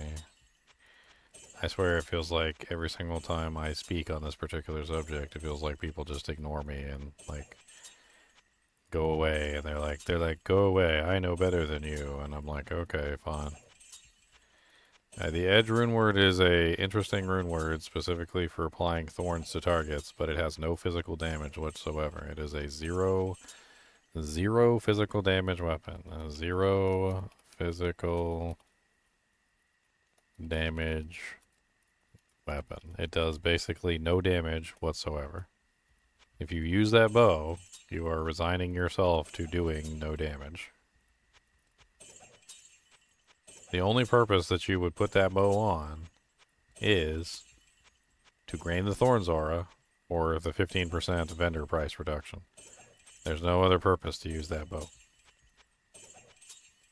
Maybe outside of, like, prevent monster heal, just to, like, shoot one arrow at Uber Diablo. But then again, there's like 1,000 better options for prevent monster heal, like Hawanen's belt, as an example, which gives prevent monster heal without completely gimping you.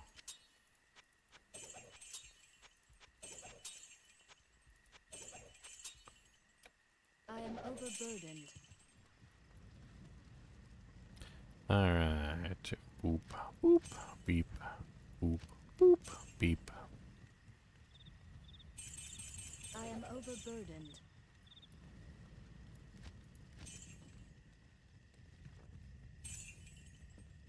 Having thorns is a good idea for the Valkyrie, but I don't think edgebow is the direction that you want to go. I think you would be better off with another item. You could also put that on your mercenary, and then your mercenary can just simply use the edgebow and provide thorns, and then you use something else that's got better damage output.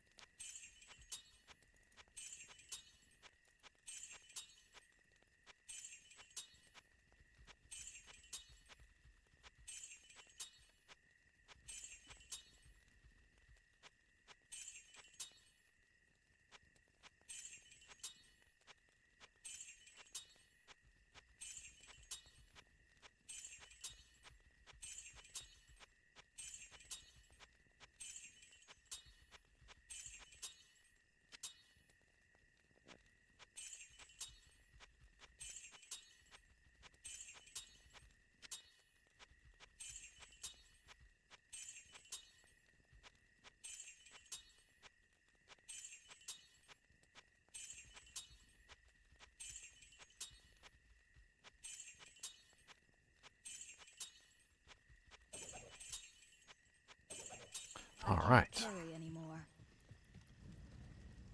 You almost there? Almost there. Just a little bit more. Just a little bit more of selling this crap, and then we can get back to gambling some jank. Gonna get some good stuff, yes we will, but only if we got some things. I'm gonna start gambling amulets. That'll be my next gambles. Emulato, emulato, gelato, emulato, gelato, palatos. Oh yeah, that's right. I can keep the +2s for crafting as well. I totally forgot about that. Every time I get a blue +2, I can just keep that for crafting. Know why I didn't think of that earlier. Because that means it's a guaranteed +2 amulet.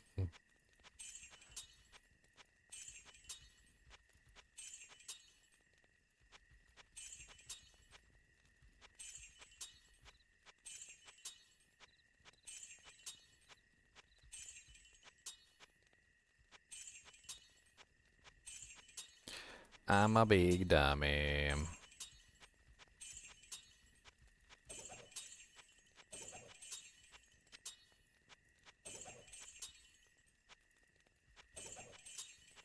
Alright, that should be I am enough. overburdened. Back to gambling. We are now full on gold. Overburdened. Let's do amulets.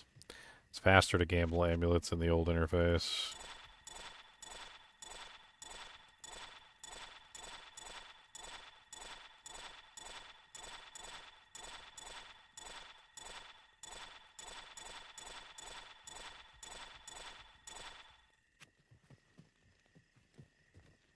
right.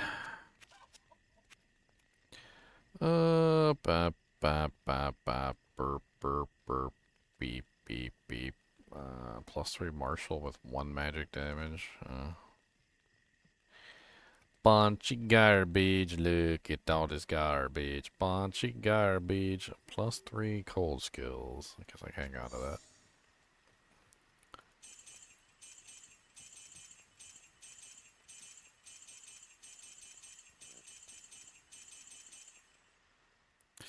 Geed, why you gamble me? Crap. I need some good do-jank. Give me all of that stuff. I need some good do-jank. Give me everything. Yo, I need some good do-jank. Something real nice. Don't do me dirty. I need some, yeah.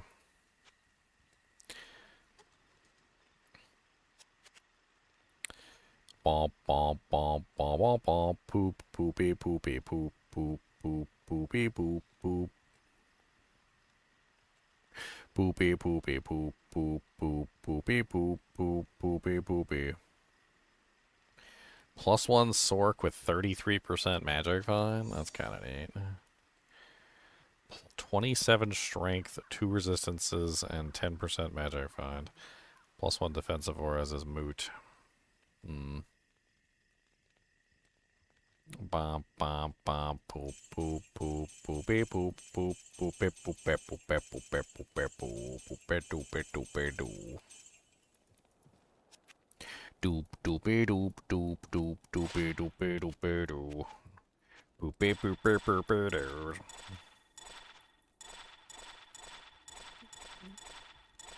I need a good +3 bow amulet with maybe some other good modifiers on it. That's one thing I'm looking for. Poop, poop, poop, poop. Really bad. It's like all res life and mana, but it's like level 15. Poop. +2 necro with a whole lot of nothing good on it. It's got 75% poison length reduction, I guess. Yeah, it's not worth hanging on to. +2 summoning skills, druid with 15 all res. I guess that's worth keeping.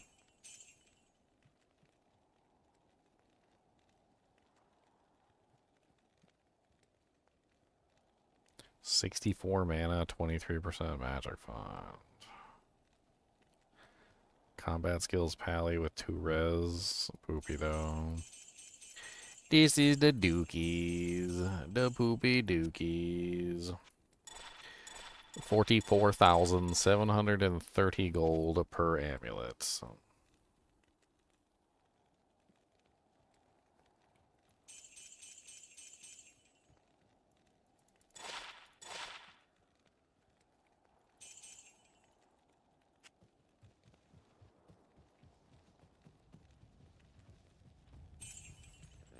I need some more gold in the bank. We're gonna put the gold right in the tank. We got a 2.5 million gold coins. And Daryl ain't gonna get none cause she a stingy hoe. She's a stingy hoe.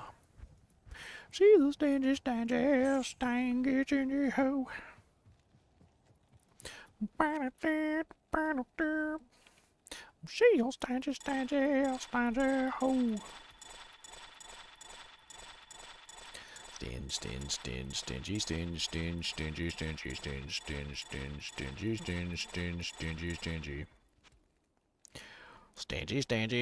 ho.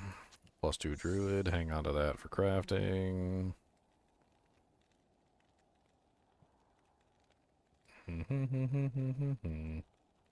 Poop, poopy, poop, poop, poop, poop, poop, poop, poop, poop, poop, poop. Wow, +3 shadow disciplines with 31% magic find. Okay. Man,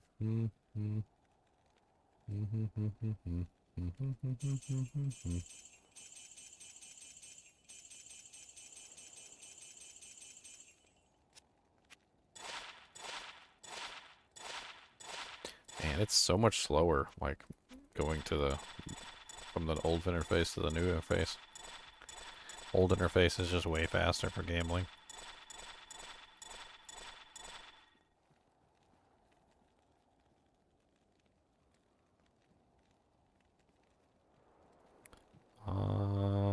Such media. That's a really nice level 15 amulet though. Like, holy crap. Like, I can't get mad at that amulet, even though it's not really good by like high level standards.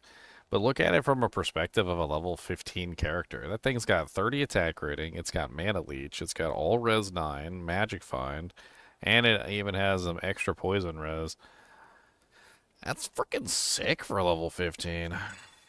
That is a sick boy level 15 amulet. Wow, Golem Lord's Amulet of Precision, +3 summoning with 15 dex.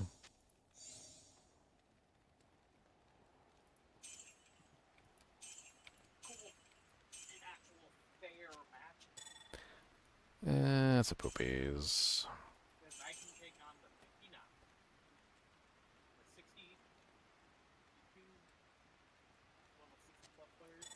+2 massive, passive and magic, Amazon only. Hey Ginger, I thought I heard you earlier talking about the season changing, and I went outside today and saw that my apple tree, the leaves on the apple tree, started to come in now. Mm-hmm. And it wasn't like, huh? Fall spring. Oh right, exactly. And tomorrow it's gonna be like cold. I don't know. It may change, but tomorrow will be like 40 degrees or something. Yep. And the tree's gonna be like, "What is going on?"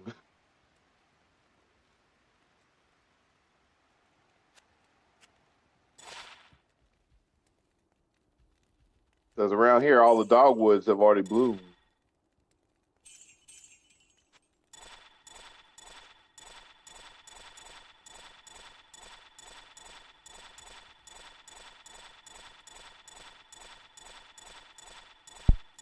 I'm over here crunching on Tex-Mex. I think I remember hearing Tex-Mex. about Oh, go ahead. I'm sorry. Oh, I'm being stupid. Go ahead. Oh, that was one of those western states. I don't know if it was Iowa, Montana. I saw they had like a blizzard in June. I was like, that is absolutely insane.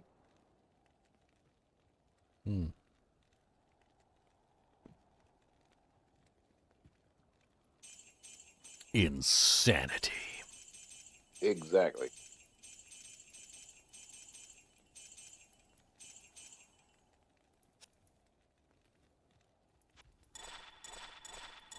Amulets, amulets.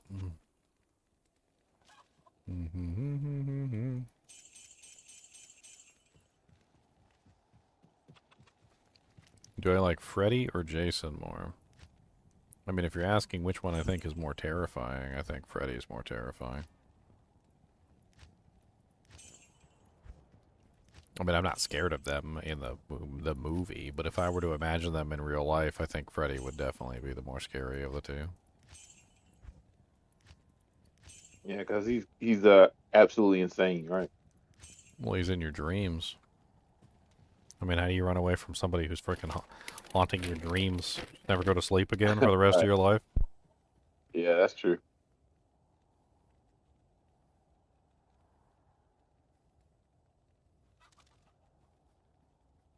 I don't know. Jason comes off as just like just very machine-like, but Fred is just like intentionally evil, like cruel. And Jason's just more like programmed to be bad or something. I don't know. He's not scary to me for that reason.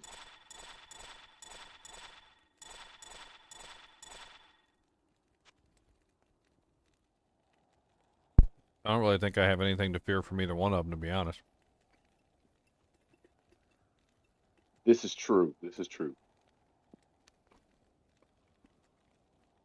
I mean, let's assume for a second that they're real. And let's assume for a second that they come after you. All right. Who are they coming after? So traditionally, if you look at the show, Who does Freddy and who does Jason usually go after? They don't go after, like, 40-year-old middle-aged men who are streaming in a studio. Jason Exactly. specifically was going after promiscuous young teenagers who were having sex around his lake. That's who he was going after for the most part. And Freddy was specifically going after the people who killed him, who like burned him down, like burned his house down. Like he was going after the people who like he was getting revenge basically on the families that actually attacked him. And then even further than that, Freddy also had a limitation, it seemed like, where he was only able to go after people that actually believed in him. The adults didn't believe in him, and so the adults were not, like, they weren't susceptible. Because remember in the show, none of the adults ever got affected by it. It was only the children that believed in Jason. Yeah. Or the story of Jason. So it was literally limited. It's limited both of the killers are limited very heavily to who they actually go after. And I'm not in their target demographic, so I got nothing to fear.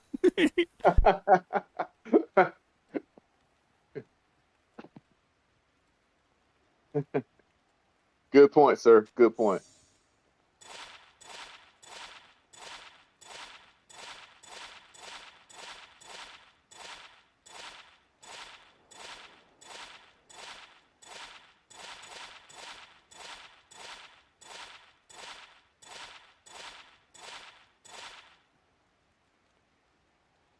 Ira said NPCs only reset when you leave town.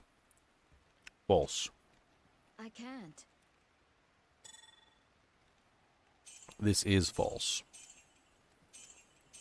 NPCs will reset randomly on some sort of cycle. I still have been unable to pinpoint exactly what this cycle is.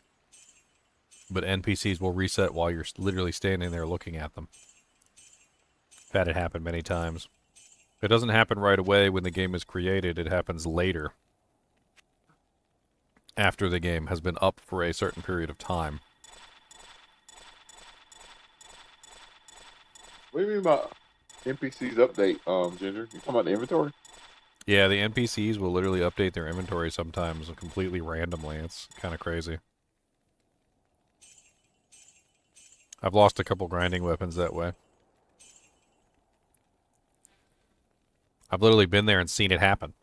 I'm just sitting right there, selling my item, and then I just, all of a sudden, just like that, bam, inventory change out, and then I lose my item.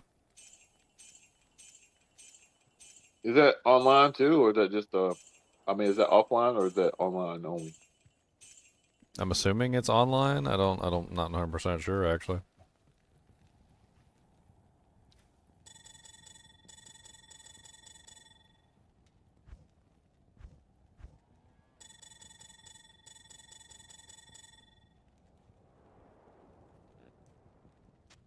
Where's that other +2 at that I had? +2 druid, or playing +2 necromancer. It's how many amethysts do I have? 3. Good, let's craft them all 3 of them. Maybe we'll get a 220 or something.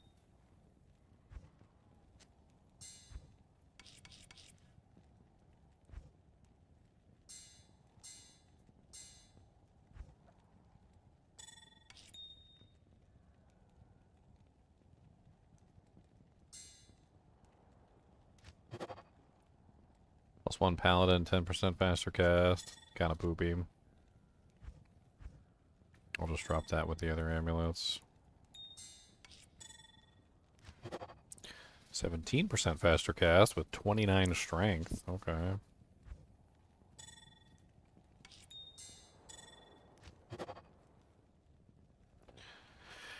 And that one's too poopy to even take with me. Cody, quit digging. That's right, I said it, quit digging.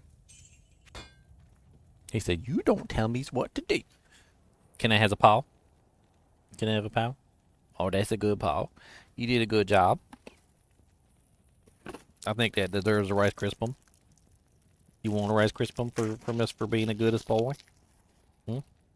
Would you like this? Up.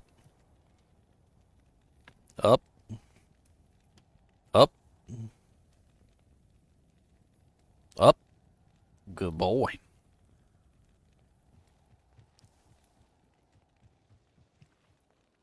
It was like stages. He was laying down. I told him up, and then he went to a sit position, and then I told him up again, and then he went into a standing position, and then I told him up again, and then he and then he jumped for it. He was like, "Dang it! How many ups do I gotta do? That's a lot of ups. It's too many ups for me." Try res. Poison length reduced 25%, 40 fire, cold 37, 18 life. It's only +1 pally, but that's a really beautiful level 27 amulet though. Way better than a You Eye make of him get his Eldritch. exercise in, Ginger. What? I said you're making him get his exercise in. Yeah. Sometimes I offer him treats and he looks at me like, "That's it? I'm not getting up for that. I'm gonna get up for anything less than 2 M&Ms. So I don't give him M&Ms. He doesn't get M&Ms.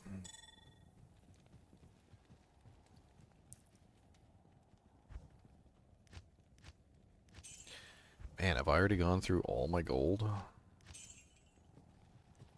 I need more gold.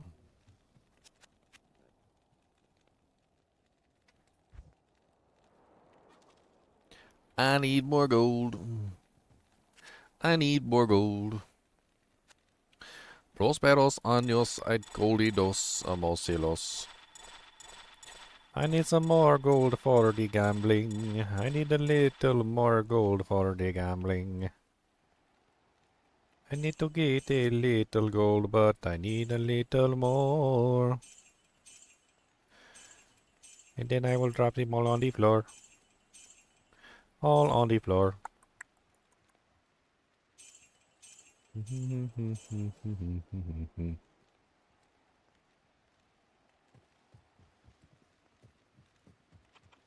Virginia gold?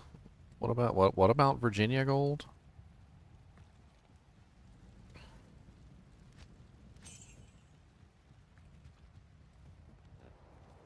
I need a good auto-click program so I can sit here and stuff my face.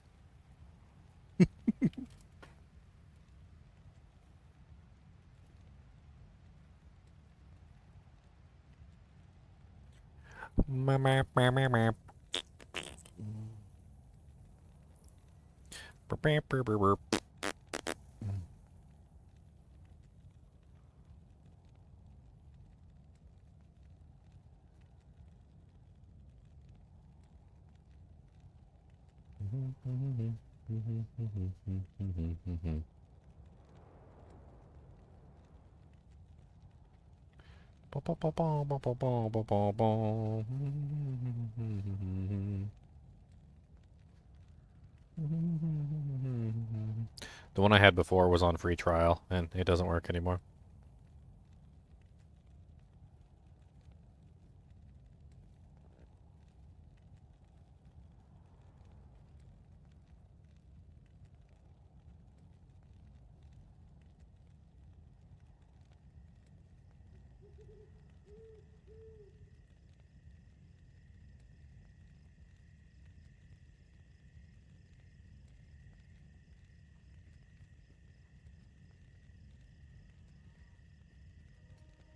Tweaked it to ultimate performance. Ultimate performance. Wow, this website I'm downloading from is slow as balls. It's an 18.2 megabyte file, and this jank has taken like 5 minutes to download an 18.2 megabyte file. What are we on? Dial-up? In some places, we still are, Ginger.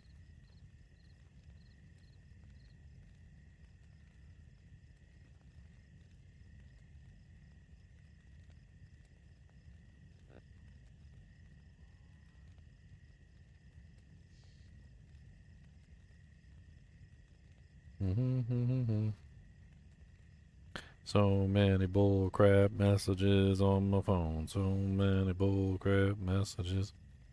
I like how he wastes Zods on some trash.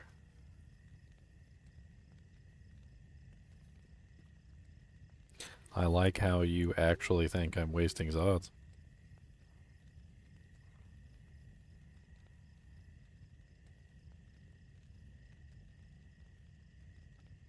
Wow, that was shots across the bow there, Ginger. Oh yeah, I'm gonna put a laughy face. And another laughy face. He's getting multiple laughy faces. Oh my god, it's still not downloading? I literally cleared all my messages on my phone and freaking, like, replied to a message and gave him a little bit of sass. And it's still not finished? God bless it.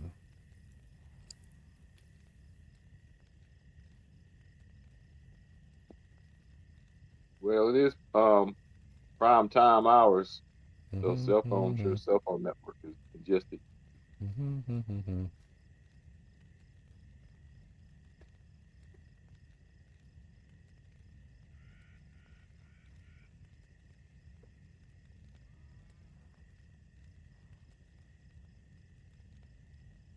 Bitch still going too. Are you gonna be done anytime soon? You got a whole like half a meg left.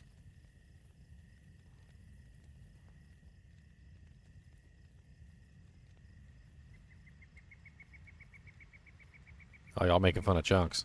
It's coming from Chunks, huh? He's got the low level internet. I see what you guys did there.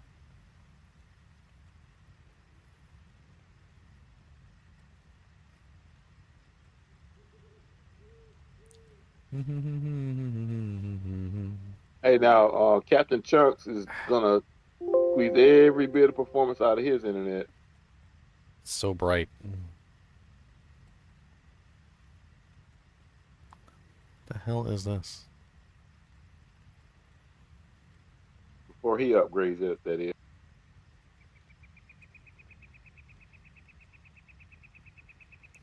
I don't know how to use this thing.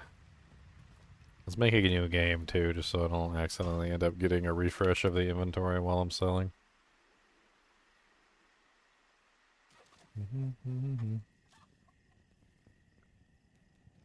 Hey, Ginger, has Bobby been on the last couple of days?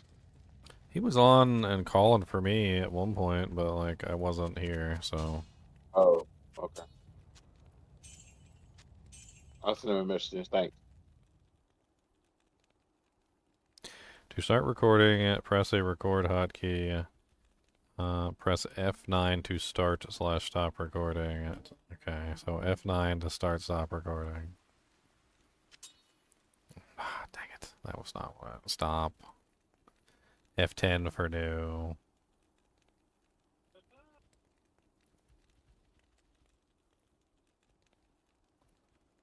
Hold on. This is the first time I've used this before. It's gonna take me a minute.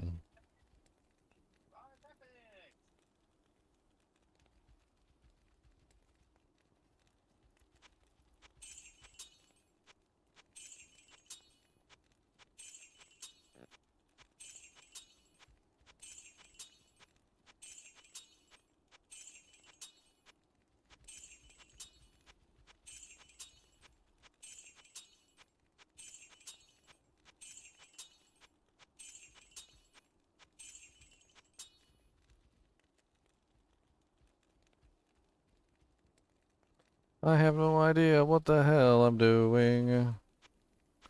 Oh, is it working? It's working. There we go.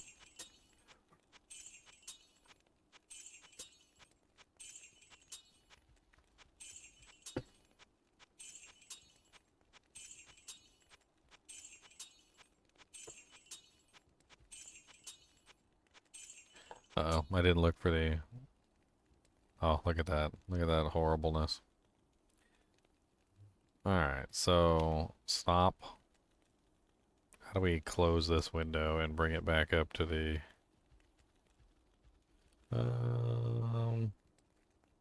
Speed up 4 times, okay. I'm trying to look at the actual... macro window. There it is. Found it.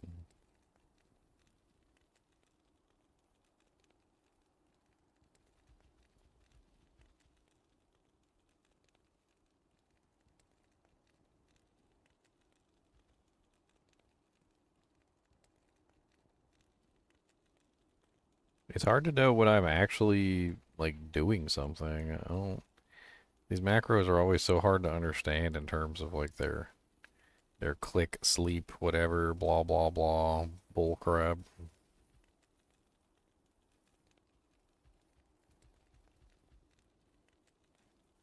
And I have no idea what these buttons actually do.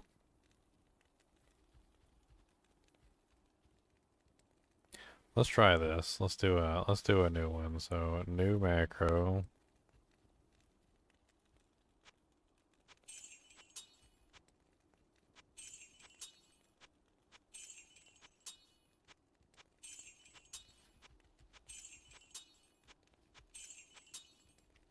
F9 to stop it, right? Okay, so that's the whole macro there. Let's try playing it. Okay, so that just controls... Alright.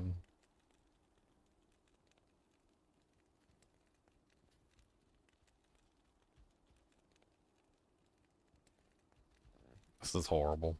This macro maker is horrible compared to the other one I was using. This one just feels wrong.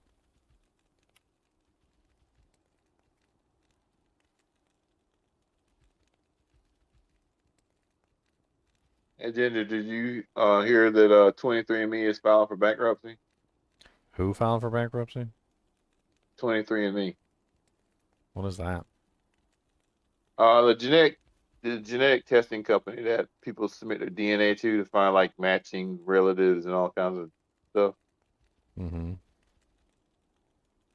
So now people are wondering like what's going to happen with their genetic data because the company might be selling it to, you know, it's up for sale potentially.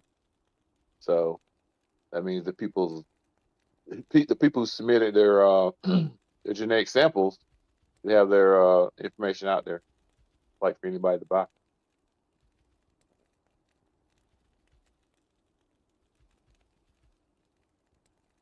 Okay. New project. F9. F9. That should completely kill it. Right? So then we play it.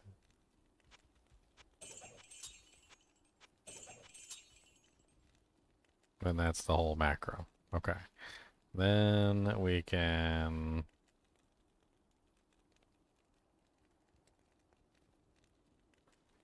Where was that configuration panel where I could, like, loop it infinitely? We can also try speeding it up, like, 4 times or something.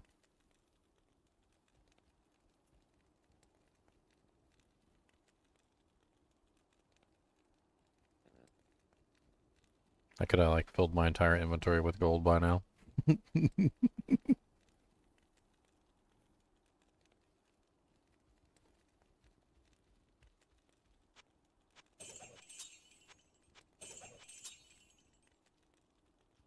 And it's not looping. Okay, so that's useless. Why is it not looping?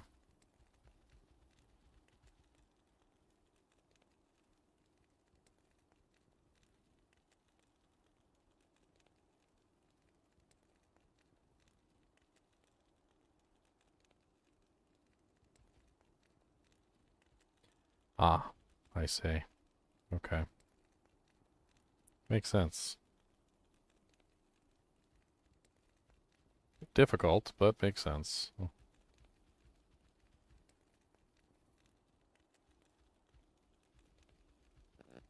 So apparently there's a loop start and a loop end icon, and they're not, like, appropriately where they're supposed to be. The end is at the end, but the loop start is also at the end, and so this is annoying. I gotta make sure I save this once I get it all configured, so I never have to do it again.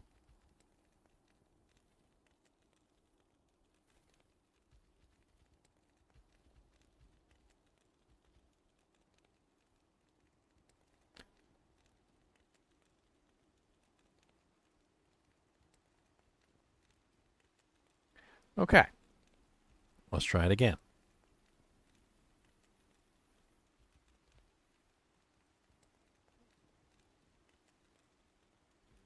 No, you're just not going to do anything? Okay, that's beautiful. I'm glad that you're just not going to do anything. That's great.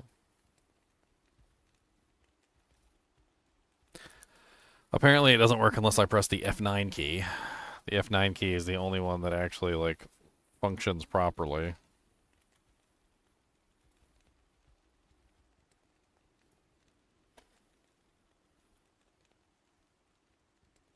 No, it's not even the F9 key. So what the hell is the key that actually causes it to start? This thing is such a pain in the butt.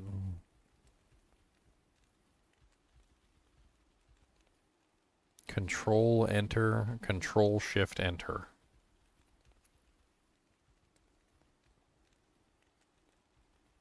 No? No. I can't even get the macro to play. The hell is this bullcrap? Ha ha ha ha ha ha. Oh, cancel. Cancel, close, delete. I hate this macro maker. This macro maker can go suck balls. Time to go download a different one.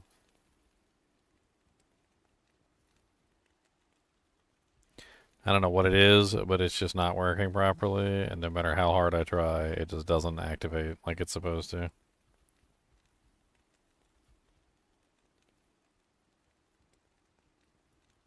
Let's try this one. What's this one? We're trying a different installer. This one's called Perfect Automation.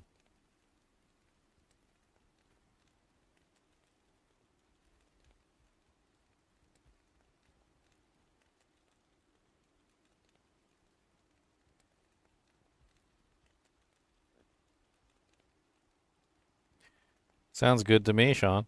Sounds good to me.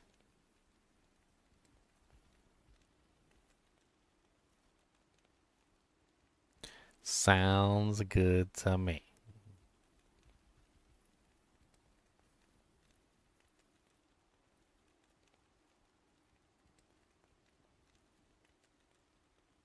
Shift Alt Q.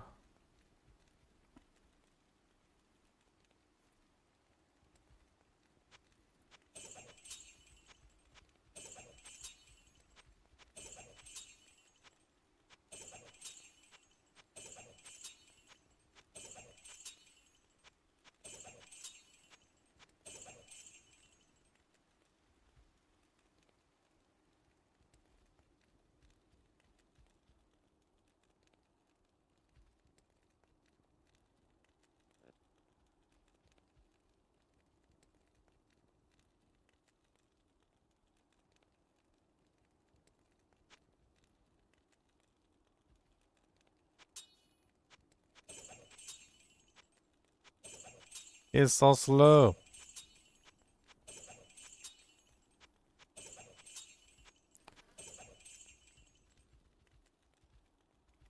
course, then I messed it up too.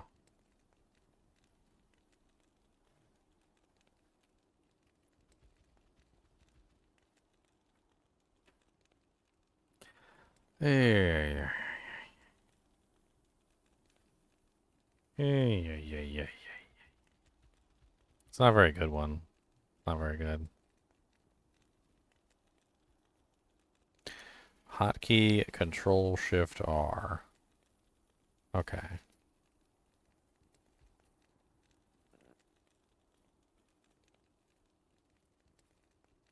So record. Control Shift. Oh, let me buy this back.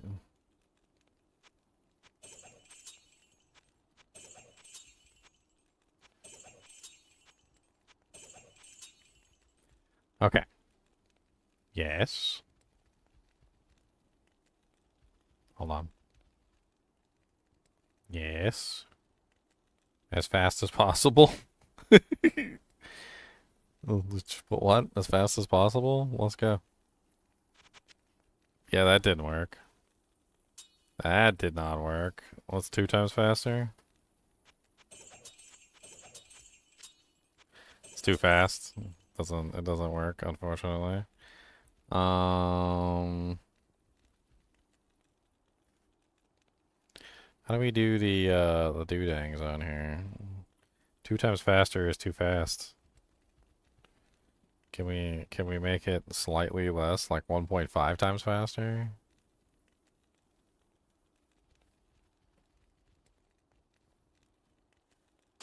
What's up, Circle of Pharaohs?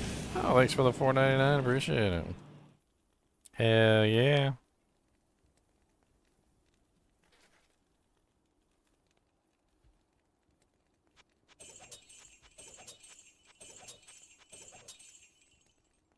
Okay, how do I get it to run more than one time, though? Mini automation? Global variables? The hell? Always something new in the game? Yeah, sure.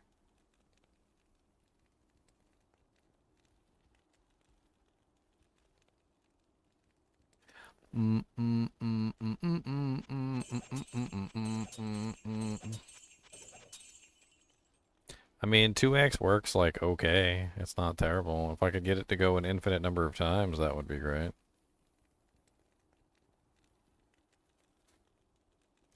I can't seem to figure out how to get that window to pop up.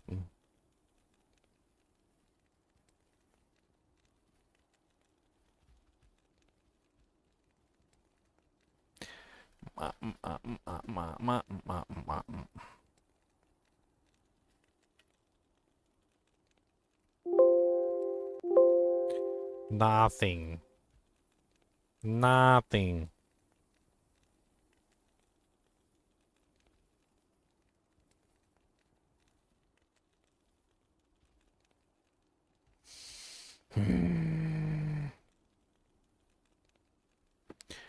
Boom bum boom bum boom bum boom bum boom bum boom bum boom. I cannot find the thing that lets me do the bring. I just want to make it go another time. It was on here. Like I did have it pop up at one point, but I can't find it.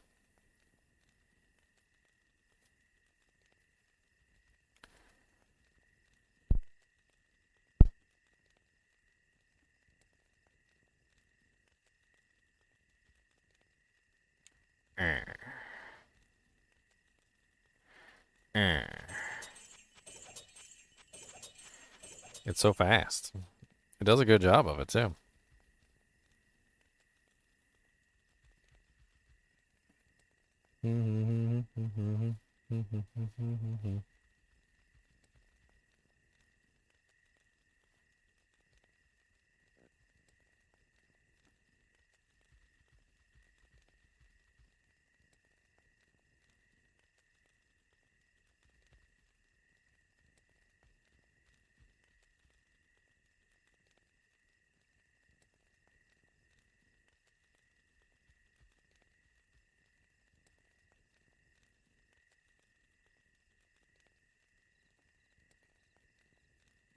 I figure it's got to be in here, but I can't see the stupid panel. It's so small. It's a little tiny itty bitty panel full of like doojanks, I guess. I don't know what the hell's going on here.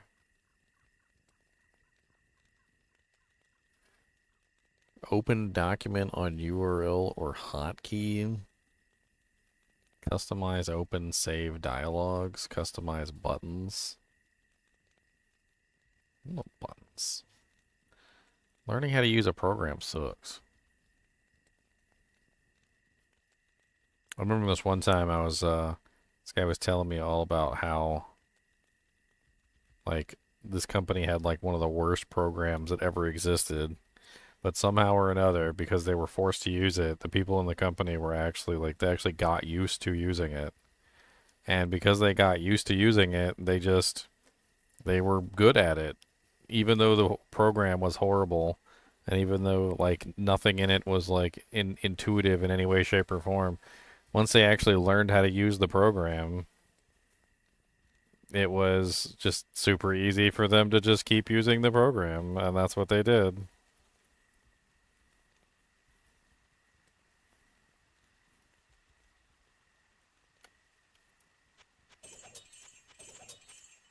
In that situation now, Ginger, I have to learn to use Ubuntu Linux to run a networking Overburdened. application so I can document my networking equipment. You know, I'm dreading it. He dreads it. Overburdened.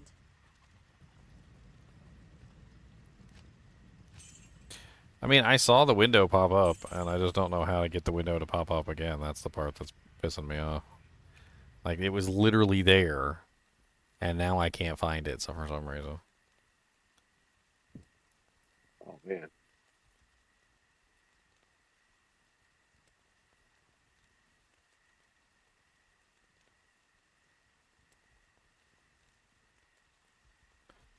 Did the window get hidden?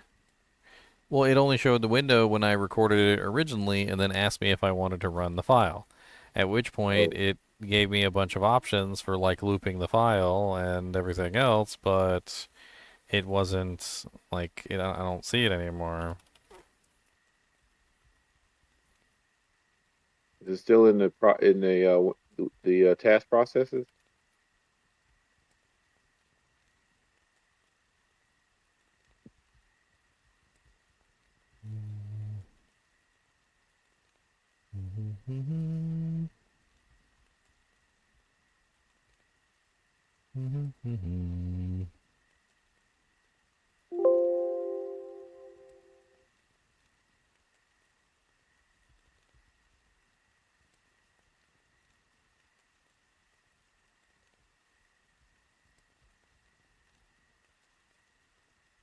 Um,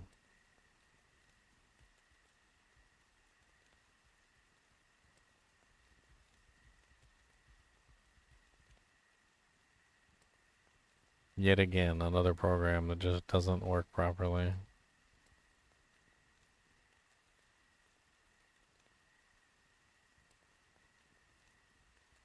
Should be the simplest thing in the world to have a loop command.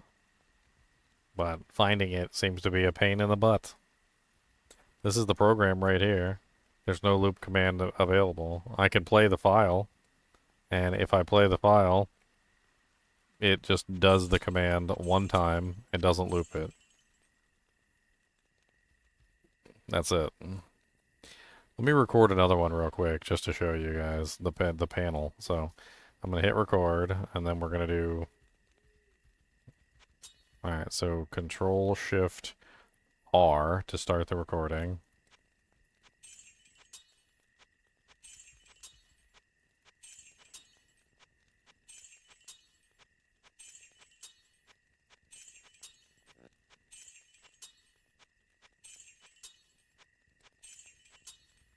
Control-Escape to stop it. And then... see, because I'm using the Control-R, it's not working. Now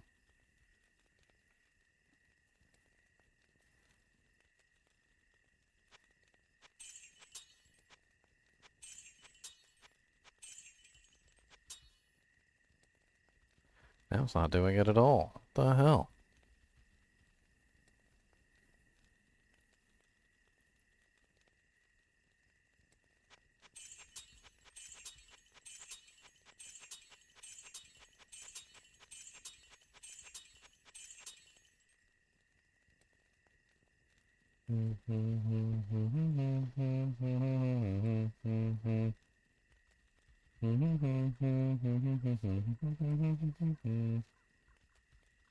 Boom, boom, boom, boom, boom, boom.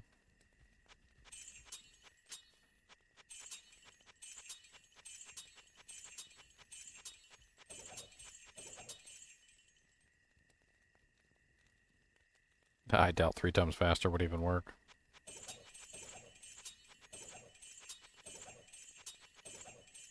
No, doesn't work. 2 times faster than me works just fine, though. Makes gold like crazy.